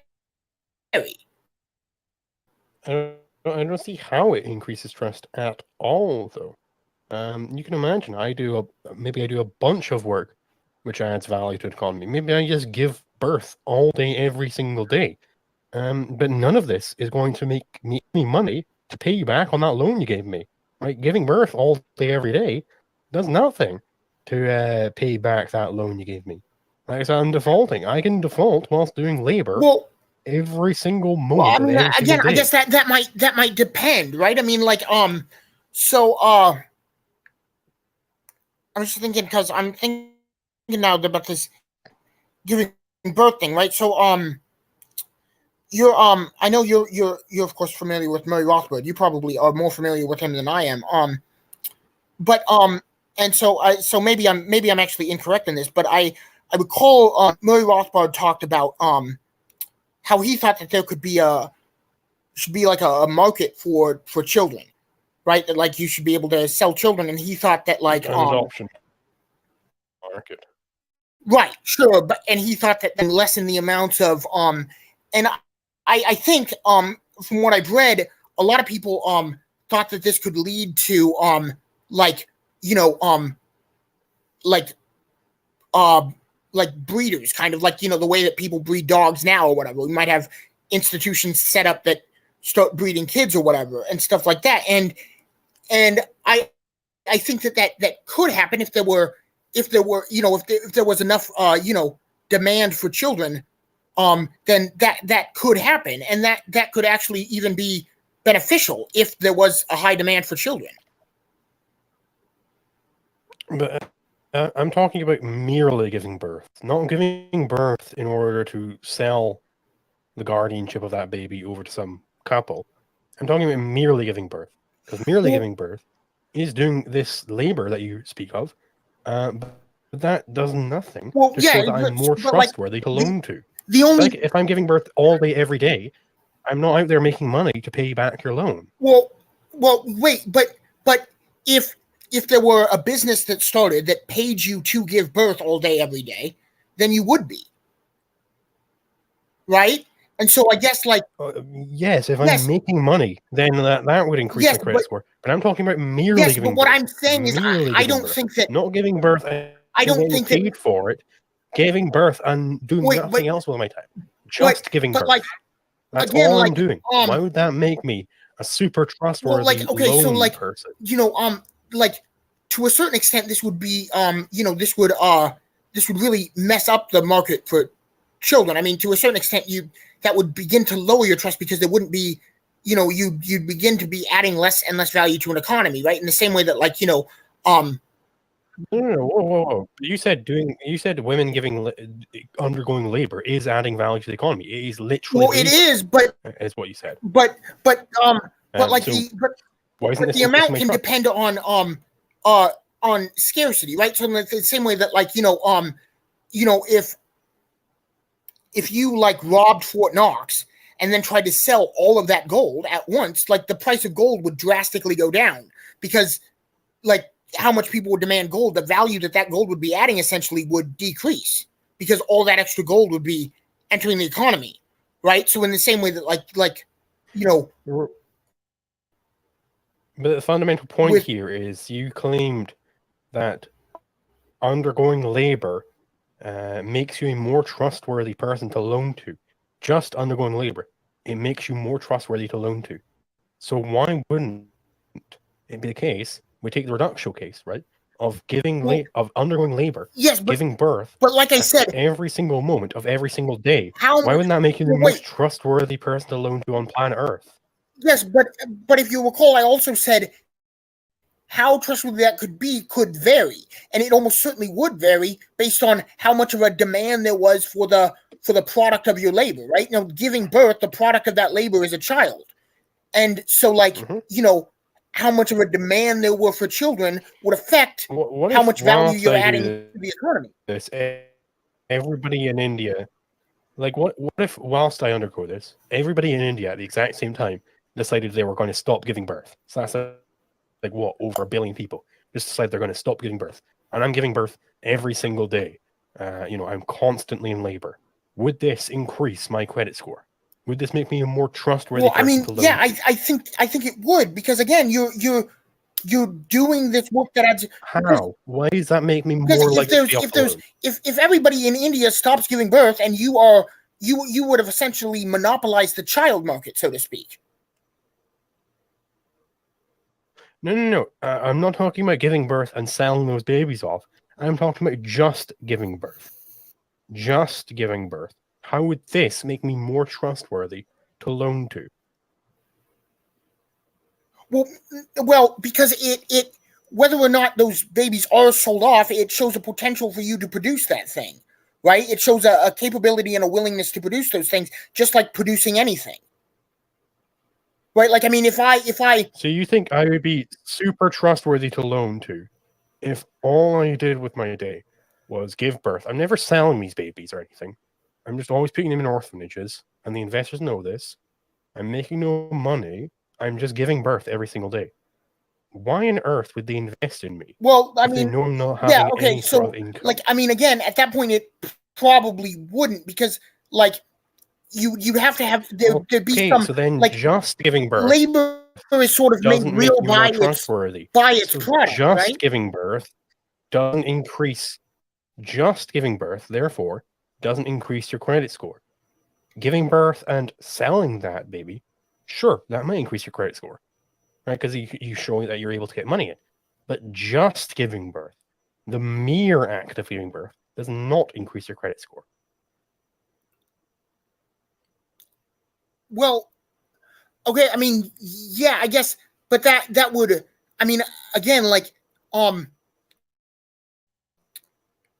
mean, value is, of course, a bit subjective, right? So, like, I mean, and it would vary on like like the product being produced, because like labor is sort of made real through its product, right? So like, um, and so like, in the instance of giving birth, the product would be a baby. But like, I guess like, if if you never sold any of these things, it would be like, um, you know, making a whole bunch of like, statues or something, and never trading them. I mean, like, to a certain point, like, I guess, I mean, like, if one thing I think would be very incentivized to trade them, but like, um because otherwise you'd just be like, living in a warehouse with a whole bunch of babies and or statues. But like, um that kind of like, that would indicate like that you're willing to do this. Now, if you make a product and that product doesn't really contribute anything, then I mean, maybe you're not necessarily adding value to an economy, but like, you very well could be, right? I guess like,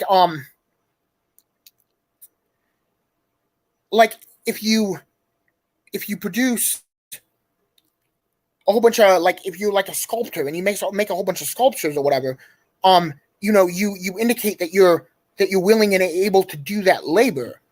And so people would trust you in the sense that this guy makes sculptures. He's a good sculptor, and I can trust him because of all of the sculptures that he has made. Now, I mean, I think the exchange would be one key way to verify that, right? To verify that you produce these products, right? Because like, I could just say, right now I could just tell you I produced 100 sculptures, right? And like, there wouldn't really be a way of me to verify that unless, like, I ship them to you or something. That would be one way for me to verify that I in fact produced these sculptures or something. And so like, I guess like, there would have to be some way of verifying this, and that would likely be exchange. Though I suppose it could be others as well. Uh, all right. I think. Do you have anything else to go on, or because I need to go to the toilet? So we could go into another point after that, or if there's nothing else to discuss, we could go into the Q&A.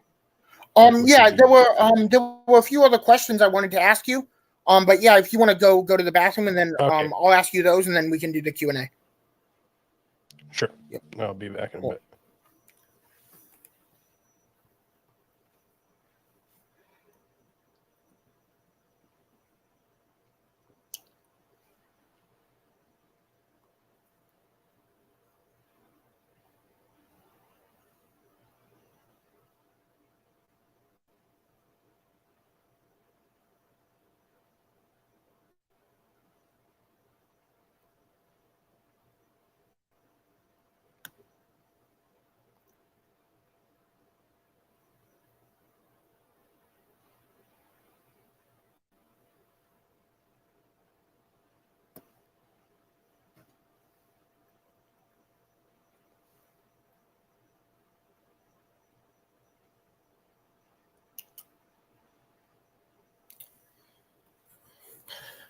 Yes, I don't know who's watching my stream right now, but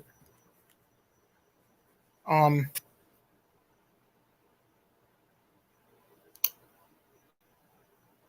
I'm enjoying the conversation. I hope you guys are too. It's probably it's kind of a little weird. But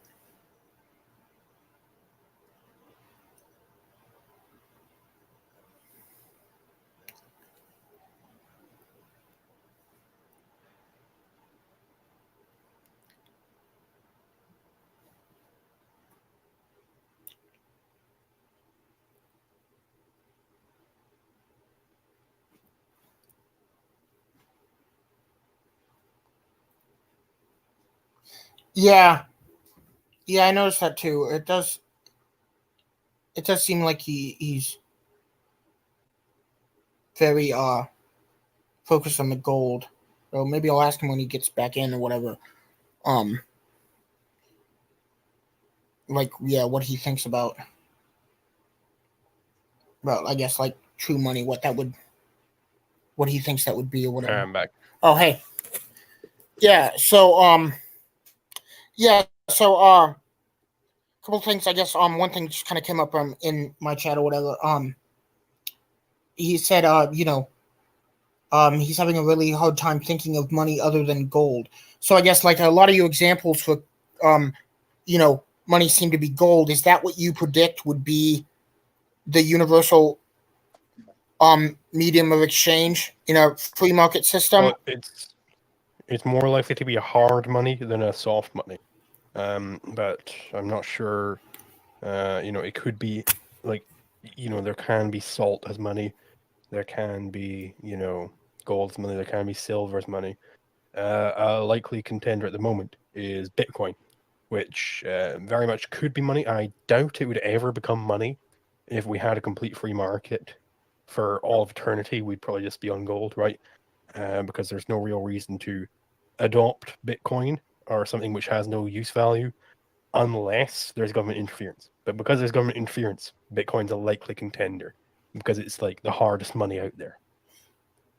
Yeah. So if you want to know more about like hard versus soft money, just watch Rach Legacy's video on money. Okay, yeah, Rachel, send me a link to that or whatever. I'd be really interested in checking that out.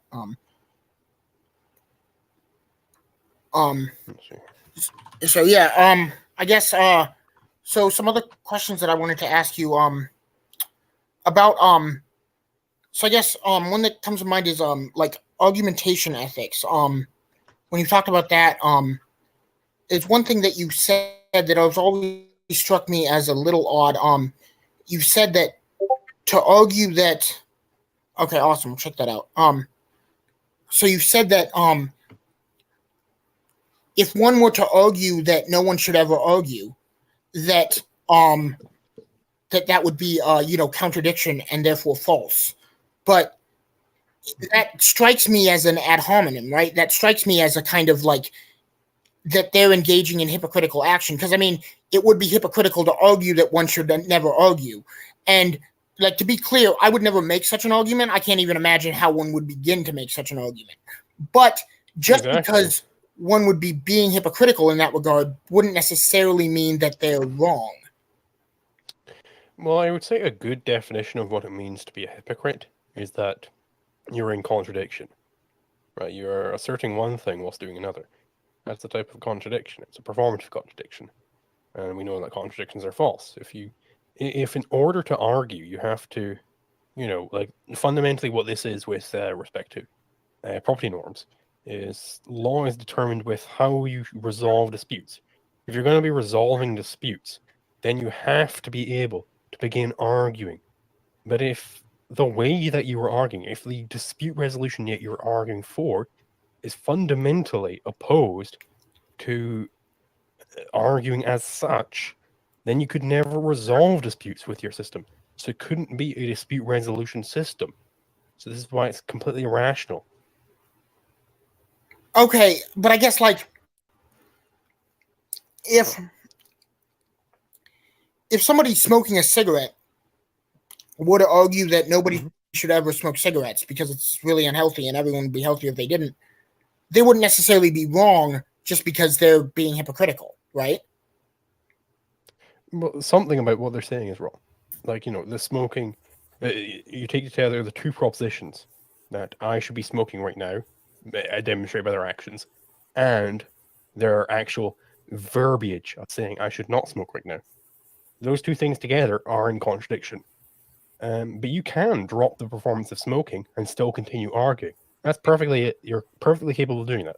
I'm able to stop smoking and continue arguing. But I can't stop arguing and continue arguing. That's why it's argumentation ethics, not action ethics or smoking ethics or anything else. Okay, I see what you're Because the one thing you definitely cannot drop whilst arguing is arguing. Like, so you have to be arguing in order to argue. So whatever presuppositions are there, you can't argue against them. You can't deny their validity. You'd have to accept their validity in order to try and deny their validity. Okay, I see what you're saying. All right. Yeah, so I guess another question, just so I guess like you're an anarcho-capitalist, right? That's what you say, right? Mm-hmm. Right. You're right. So I guess I'm wondering which of that is like comes first for you. Like again, I'm not, arrogant enough to think that I've convinced you or whatever of anything in this conversation, but hypothetically, if you were to be convinced that capitalism is involuntary and therefore incompatible with anarchism, would you reject it or would you reject anarchism? Well, it would still be an anarcho-capitalist, because an anarcho-capitalist doesn't mean an anarchist who is a capitalist. It means the Murray Rothbard school of anarchism. So an ancap is just basically it's a synonym for a Rothbardian, right? But it's abstracts it away from Rothbard's particular beliefs. So an anarcho-capitalist, you could define it as somebody who is an anarchist, and they define their anarchism in terms of praxeology, in terms of the non-aggression principle, things like this. Like this is the fundamental improvement that Rothbard brought over the proto-anarchists, who had like their whole no rulersism, don't rule anybody. But what on earth does it mean to rule somebody? Rothbard came in and said, okay, ruling somebody means that you aggress against them. What that means is you're initiating a conflict, and a conflict is conflict reactions. So this is all defined in terms of praxeology. Okay. Yeah, I guess I think of rulers more like a ruler is one with the exclusive authority to enact and enforce rules. And so I guess like my kind of idea is like legitimate authority. What? Is that a legitimate authority or illegitimate? Well, I mean, I think that it would be illegitimate. I guess like because the way I think of it is like, I have just as much right to rule over you as you have to rule over me. Now that it's not to say none, because like I can say that like, hey, well, the anarchists would say none. Well, no, not exactly, because I can enact a rule over you and say, hey, you cannot steal it's from me. anarchy. Well, no, That's I know, ruling but like somebody. Well, this yes, is fundamentally the problem with the proto-anarchists. I know they don't know what ruling means. But like, no, but hear me out, right? Like, I can enact a rule like you cannot steal from me, right? And then you can enact that same rule over me, right? Like the state, can enact a rule and say, hey, you can't steal from anybody, but we're allowed to steal from everybody, and that's because they have that exclusive authority to do that. But like, but is it a legitimate authority or an illegitimate one? This is fundamentally unanswerable. I think it's illegitimate on the proto-anarchist view. I think it's illegitimate because I mean, why? Well, I think it's illegitimate because because it's unequal, right? I mean, I can't enact that rule over them, right? I mean, the state why does that make it illegitimate? Well, I guess maybe illegitimate be the wrong. I guess I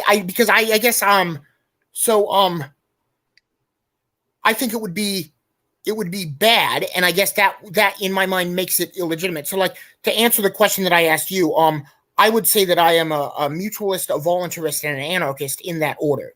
So what I mean by that is like mutualist is like fundamentally is that I would want a society where all relationships and interactions are mutually beneficial, or at least as many as possible. And I view voluntarism as the most reliable means of getting to mutual beneficial relationships. Now, like you could have mutually beneficial relationships in an involuntary society in the same way that, like, I'm sure you probably heard, well, I don't know if you're too, but like, atheists and stuff have a lot of times said, you could get to the correct answer on faith alone, but, it's not a reliable means of getting there. So I don't think an involuntary society is a reliable means of getting to a mutualist one. And then I would be an anarchist because that's taken from voluntarism. And so I guess like, the state would be illegitimate because it has because it has power that others don't have. Well, I would say if you're looking for like a ranking of like my philosophy in those terms, I would be an objectivist first, and then an anarchist. Okay. Because the objectivism is more fundamental than because it deals with metaphysics. Okay. The anarchism doesn't. It only deals with politics. Okay. Yeah, and I guess one more thing here. How would you like the best way that you would define the non-aggression principle? Because I guess I understand the non-aggression principle is basically like do not coerce one who is not coerced. So the non-aggression principle basically means I've got a course on this, so I'll just bring up the definition I used there. 1 second. Let's see here. It's taking a while to load.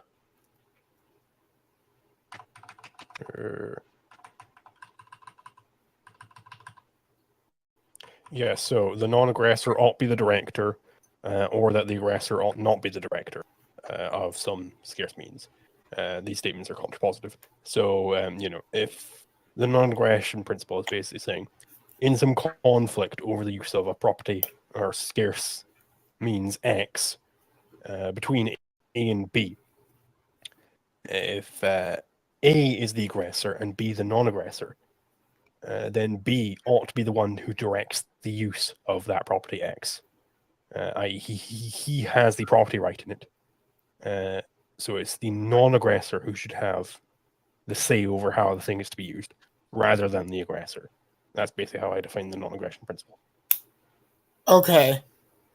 All right. So I guess that's a yeah. Okay, that's a little bit different than the way because like I guess I think of it like I guess how you described it before, like if I put a gun to your head and say give me all your money, right? I'm not, I'm coercing you. But then if somebody else comes along and puts a gun to my head and says drop that fucking gun, you asshole, then they're kind of coercing me to stop coercing you. But their coercion is justified because I am coercing, and that's what I mean. Like, yeah, like Kinsella mentions this when he discusses this. He says like things like coercion and stuff like that are kind of, not the best ways to define things, and this is why, like as well, you don't really see modern ancaps defining the NEP, sorry, in terms of force. Like, the classical definition of the NEP from Rand would be do not initiate force against anybody. What the hell does that mean? Because then, the problems crop up and they're like, well, don't initiate force or fraud or the threat of force or the threat of, they have to keep tacking these extra things on because they're missing the fundamental thing at the root of it. And the fundamental thing is the initiation of conflict. That's what's fundamental to all of these definitions. And that's why I define it in terms of initiation of conflict. Okay. All right. So yeah. Okay. Last question I have for you. And then we can go into the Q&A. I just wanted to ask because so like usually I think it's usually an example like because I know many socialists would talk about like if someone is poor or whatever, then they might be justified in stealing food.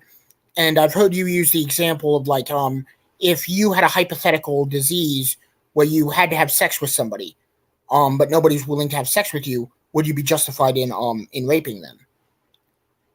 Mm-hmm. And I guess like to me it seems like I mean again, no one's actually willing to bite that bullet, but I mean I actually will. I would say yes to that. Because to me it seems like that would be self-defense. Like if you're starving to death and you have to steal food in order to eat, it would almost be like stealing in self-defense. And so like if you have to have sex in order to survive, then that would seem to me to be a hypothetical situation in where you were raping in self-defense. But how are you defending yourself against the person you're raping? Well, because they're not initiating it, I get that, but because they could prevent it. And that seems to be more fundamental to me rather than that they are initiating it. Right? Yeah, they could prevent it if they let you rape them. But how are you defending yourself against them? Because it wouldn't be rape if they like you aren't their owed what they have, right? Like they have what they have. You aren't owed their body. Well, no, but but I mean, again, like I mean, if you're in a situation where, like, you know, like you either have sex with somebody or you watch them die, like, I mean, I have a hard time like having sympathy for somebody who's like, no, I'd rather watch somebody die than open my legs for them. Like, I mean, in the same way that, like, if you're in a situation whether where you'd have a hard time having sympathy for them is kind of irrelevant. What if they're like, you know, a very ugly person? why I don't, I mean, You know, like, and it's just I don't want to have sex with them. well, yeah, but I mean, Like they aren't owed sex by anybody. Well, right? You aren't owed to have sex with a person. no, of course not. You have sex if they allow you to have sex with them. But like, I mean, like, yeah, okay. So this gets into like my you know, I have a very weird views on morality. I have a very weird take on absolute morality. So I would agree that it would still be wrong to rape somebody in that situation, but I think that it could still be justified in sort of an ethical investment sort of sense. So like you know, I'm sure you're familiar with the trolley problem. Yep.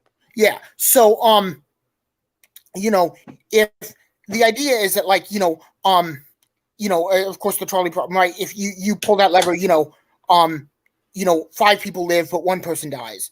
And so, like, you know, I think that, like, you know, death, there's no way that you can kill somebody and not have done something wrong. But the person who doesn't have sex with you isn't killing you. They're just not stopping you from being killed. Wait, yes, but there's a complete difference there. But like, I guess, like, I would say that it's a like, I mean, it seems to me like that one could argue that it's like a moral investment kind of thing, right? I mean, like, you know, I mean, if you rape somebody so that you could live, then like, you're like, the idea is that you did something wrong, but like, you know, there's a greater payout in good overall, right? Like, that's why I use a comparison of moral investment. Like, I don't think we should be having these utilitarian calculuses for like, how many women should I rape today? You know, I think that's just evil. Well, you know, if you have to rape a woman in order to survive, then die. Well, you don't deserve to live. Well, okay, but then I guess I would. Well, I mean, I might say the same thing about, like, I mean, I might say the same thing about, like, you know, if you're not willing to have sex with somebody to save their life, then, I mean, get raped. Like, I mean, it seems like. But why?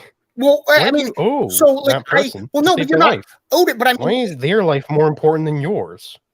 Well, I mean, it's probably not to them, but it probably is to me. What if you were a vampire, right? What if you were a vampire and you had to kill the other person in order to survive? What about then? Like, you know, you have to suck their blood and they'll die from this blood sucking.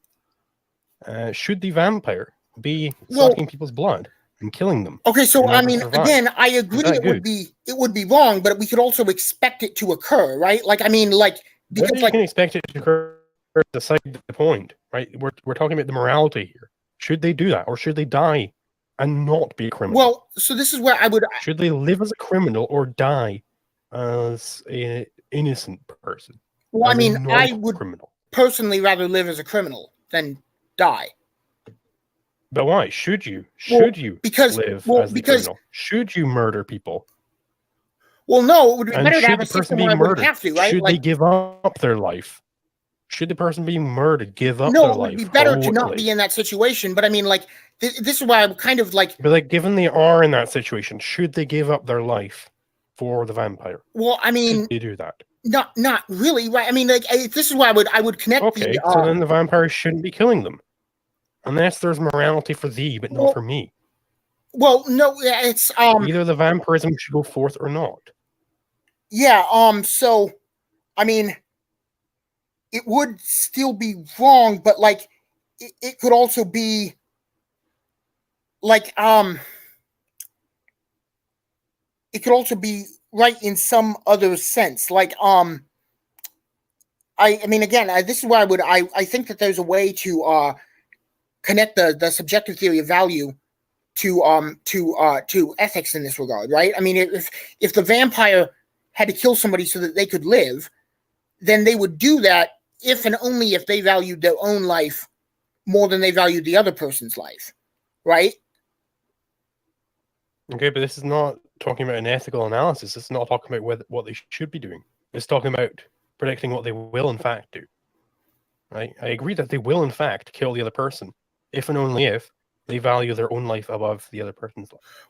Sure. So, I mean, that's saying nothing about what they should be doing. Yeah, and I know you don't want to do the utilitarian calculus, but I mean, like sometimes I think it's kind of necessary to do that. Like, I mean, I guess like you know, it's this is why again I've used the comparison of like a moral investment, right? Like if you if you if you invest $50 into something, right? And there's no way that you can do that and not be down $50, at least in the short term. But the idea is that you'll be, maybe up to 100 in a year or whatever, right? So like, it's the same like with the trolley problem. You pull the lever, one person dies. There's no way you can do that without doing a little bit of wrong, but the idea is that you get more right overall. Now that could be in fact false, I guess. The investment might not work out the way that you expect it to, but I mean that would kind of be because we don't live in a situation where like, I mean, because like so like to bring the trolley problem again, like I like there's a third answer to the trolley problem that everyone always forgets, and of course everyone always forgets it because it doesn't apply to anyone in the real world, right? And that is like the third answer is of course run Barry run, because if you're Barry Allen and you can run as fast as the Flash, then you don't pull the lever and you just run really fast and you save everybody. But like nobody's Barry Allen, nobody can actually do that in the real world, right? And it's just like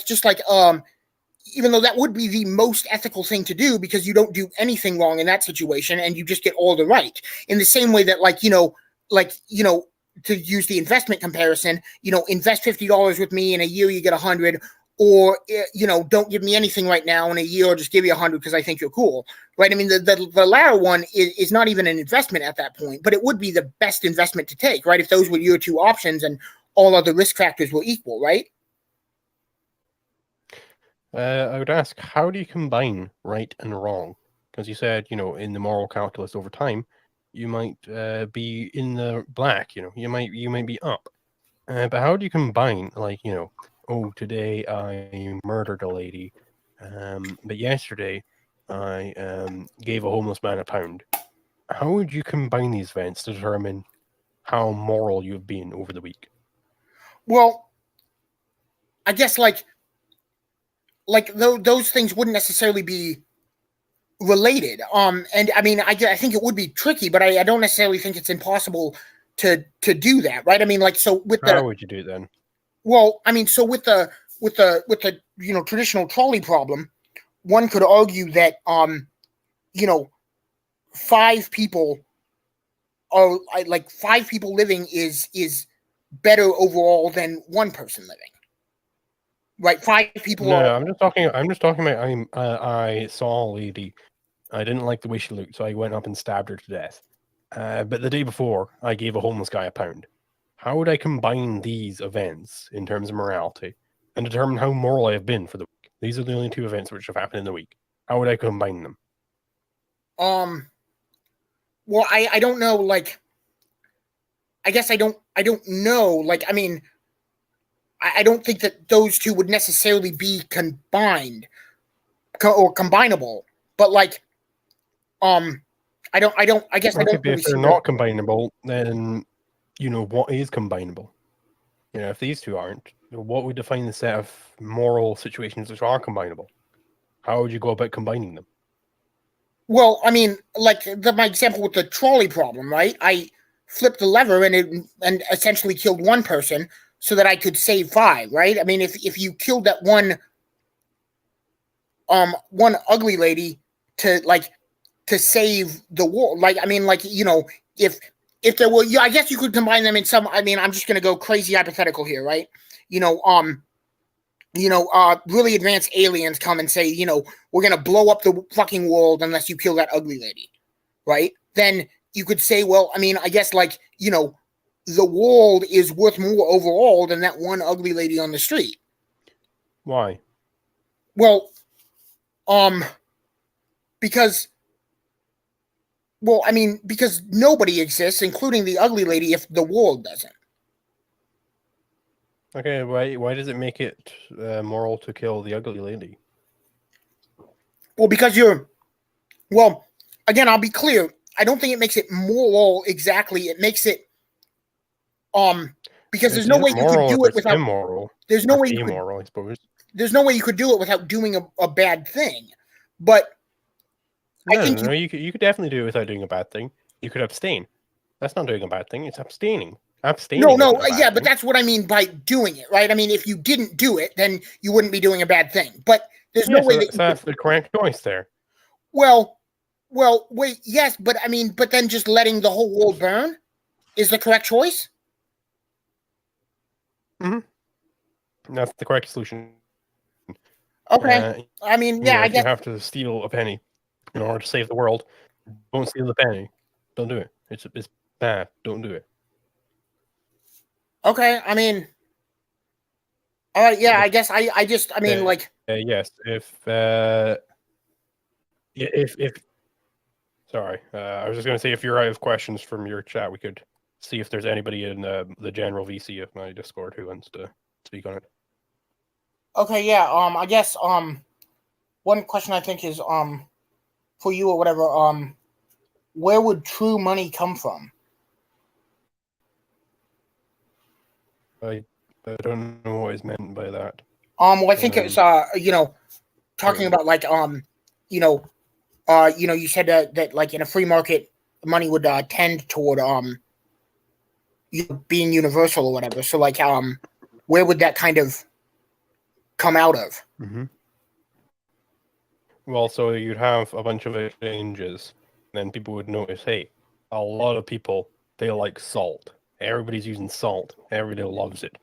So I reckon if instead of exchanging my chicken for that ravioli press, and, exchanging however many chickens for that ravioli press, because the guy who's selling the ravioli press, he doesn't want chickens. Instead of doing that, I'm just going to exchange these chickens for salt, and then use that salt to buy the ravioli press. This is fundamentally how money evolves. You have this indirect exchange. You get things for the purpose of exchanging with other people. Even if I don't want salt, I'll get it in order to use it as a money. That extracted out over, millions and millions and millions of trades. Eventually, you get to universal money, like a proper money, I should say. Okay. All right. Yeah. Yeah. So we can. Yeah, we can go to questions from your chat. I don't think I see very many. Sure. So, do you want to go into the thing in my Discord? Oh yeah. Sure. Hold up. Let's see. Yeah. So on the side there's like a voice channels thing with the general. Okay. Yep. You see it? Do you want to go there? Yeah. I'm just I'm just having some trouble moving my mouse for some reason. What the hell?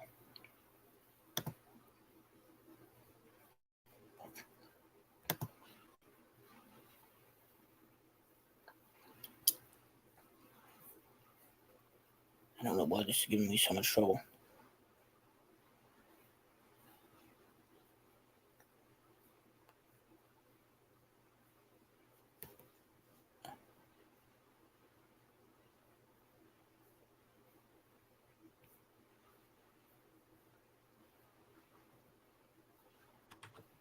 I'm sorry, I'm just having some difficulties. My mouse, it's not moving to the other screen. You tried moving off the other side, like maybe it's just in the wrong arrangement. Yeah. Yeah, hold up.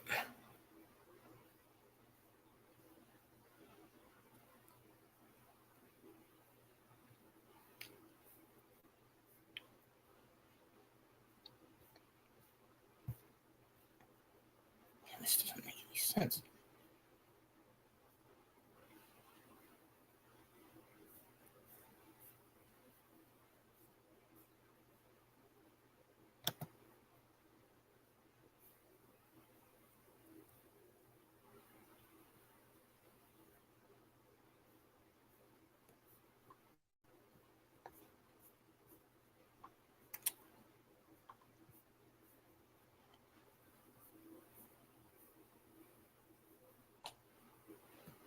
Oh fuck.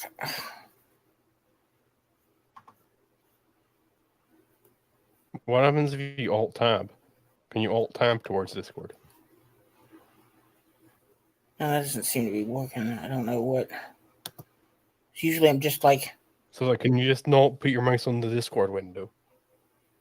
Yeah, I just can't. Yeah, I can't get my mouse on the. Well, because I'm on a. I got two monitors, and for some reason it's not going to the other.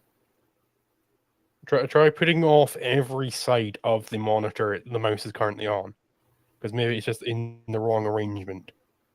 Like, if your monitor is physically off to the right, I got it. maybe it's set. There we go. Yeah.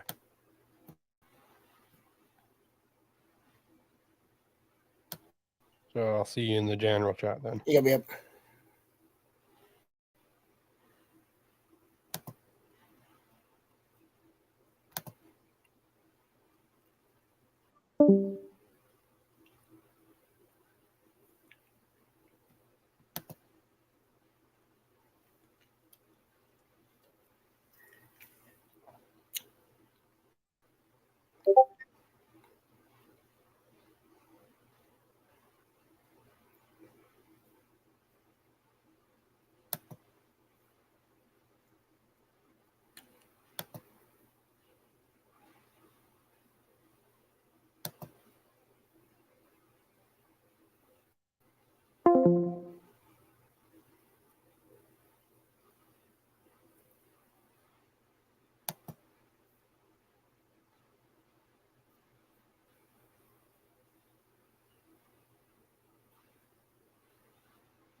My honor.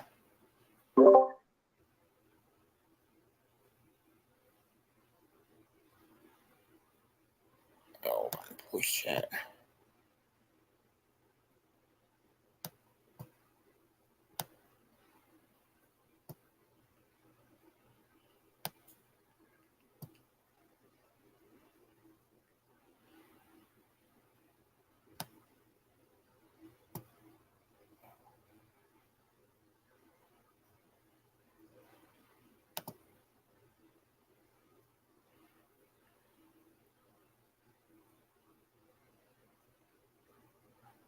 Oh shit. What channel do I go to?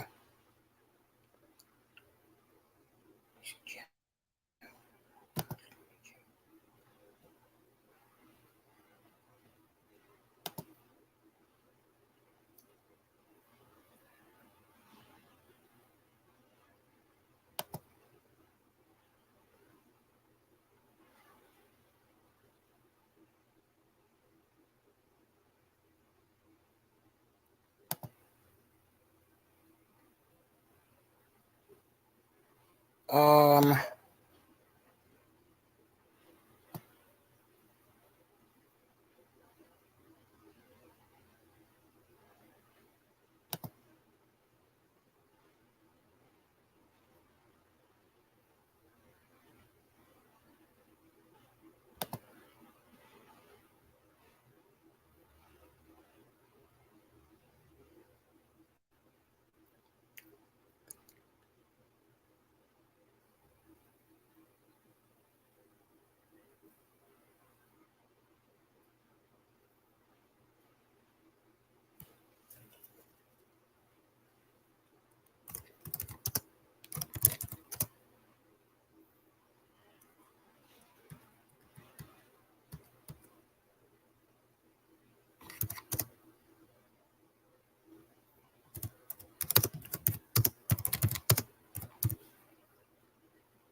I'm can't figure out how to get on for some reason.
I'm here, but I'm having trouble figuring out how to.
Hello? Am I on?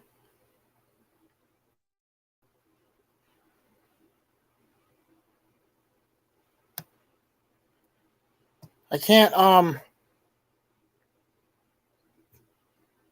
Can you hear me?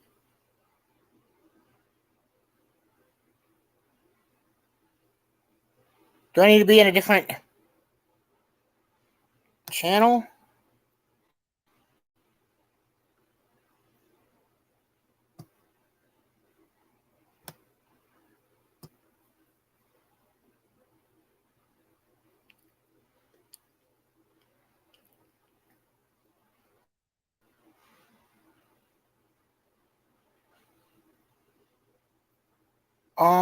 I think I'm on, but I'm not.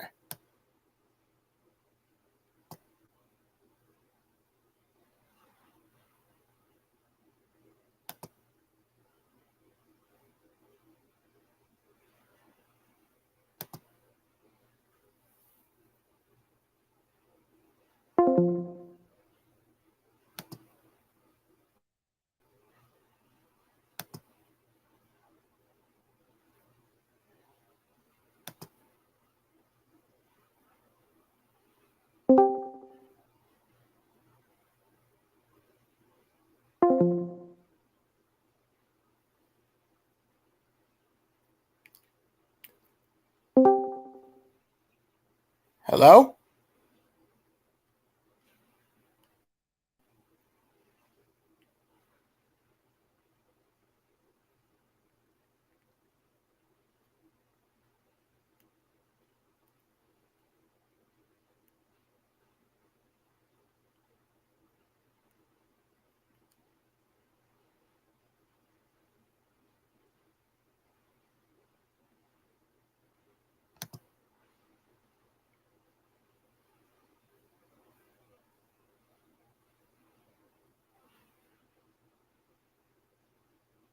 Hello? Hello?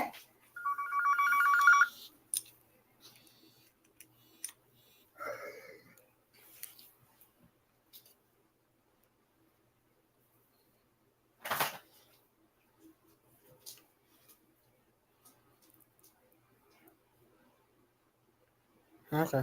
Yeah. Must have took me too long.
Okay, yeah. Looks like this is it then. Might as well disconnect.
Alright, well,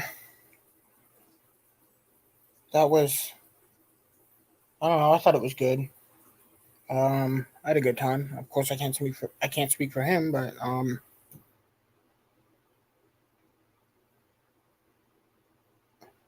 good talk. I just was having trouble there at the end. I couldn't get onto the general chat, and then I did, and he was gone. So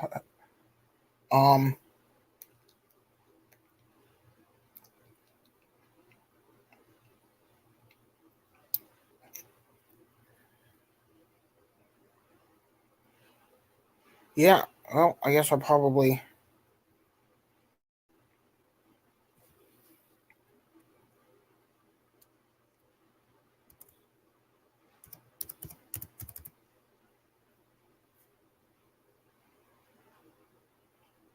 Well, okay, he just messaged me back, said, I said maybe we can do this again sometime. He said, sure, anytime. So to say.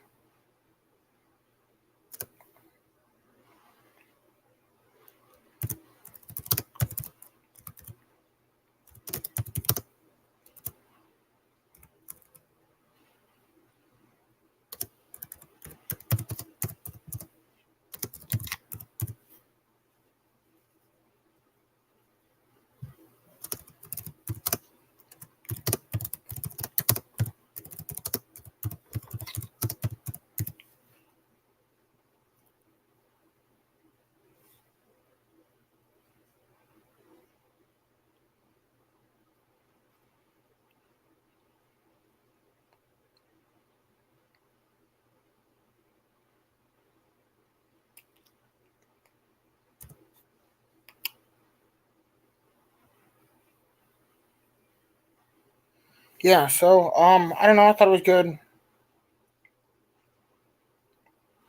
He of course we have our disagreements, but I'm a fan of LiquidZulu. I like his work, so I'd recommend checking out some of his videos and stuff. Um stuff like that. So but yeah, I think that's almost about 3 hours, so pretty good. I'll probably be clicking off here again. I hope everyone who watched had a good time watching stuff. Sorry, it seems like I got off the Discord for a little while and then you couldn't hear him for a little while, so I apologize for messing that up. But live and learn. All right, well,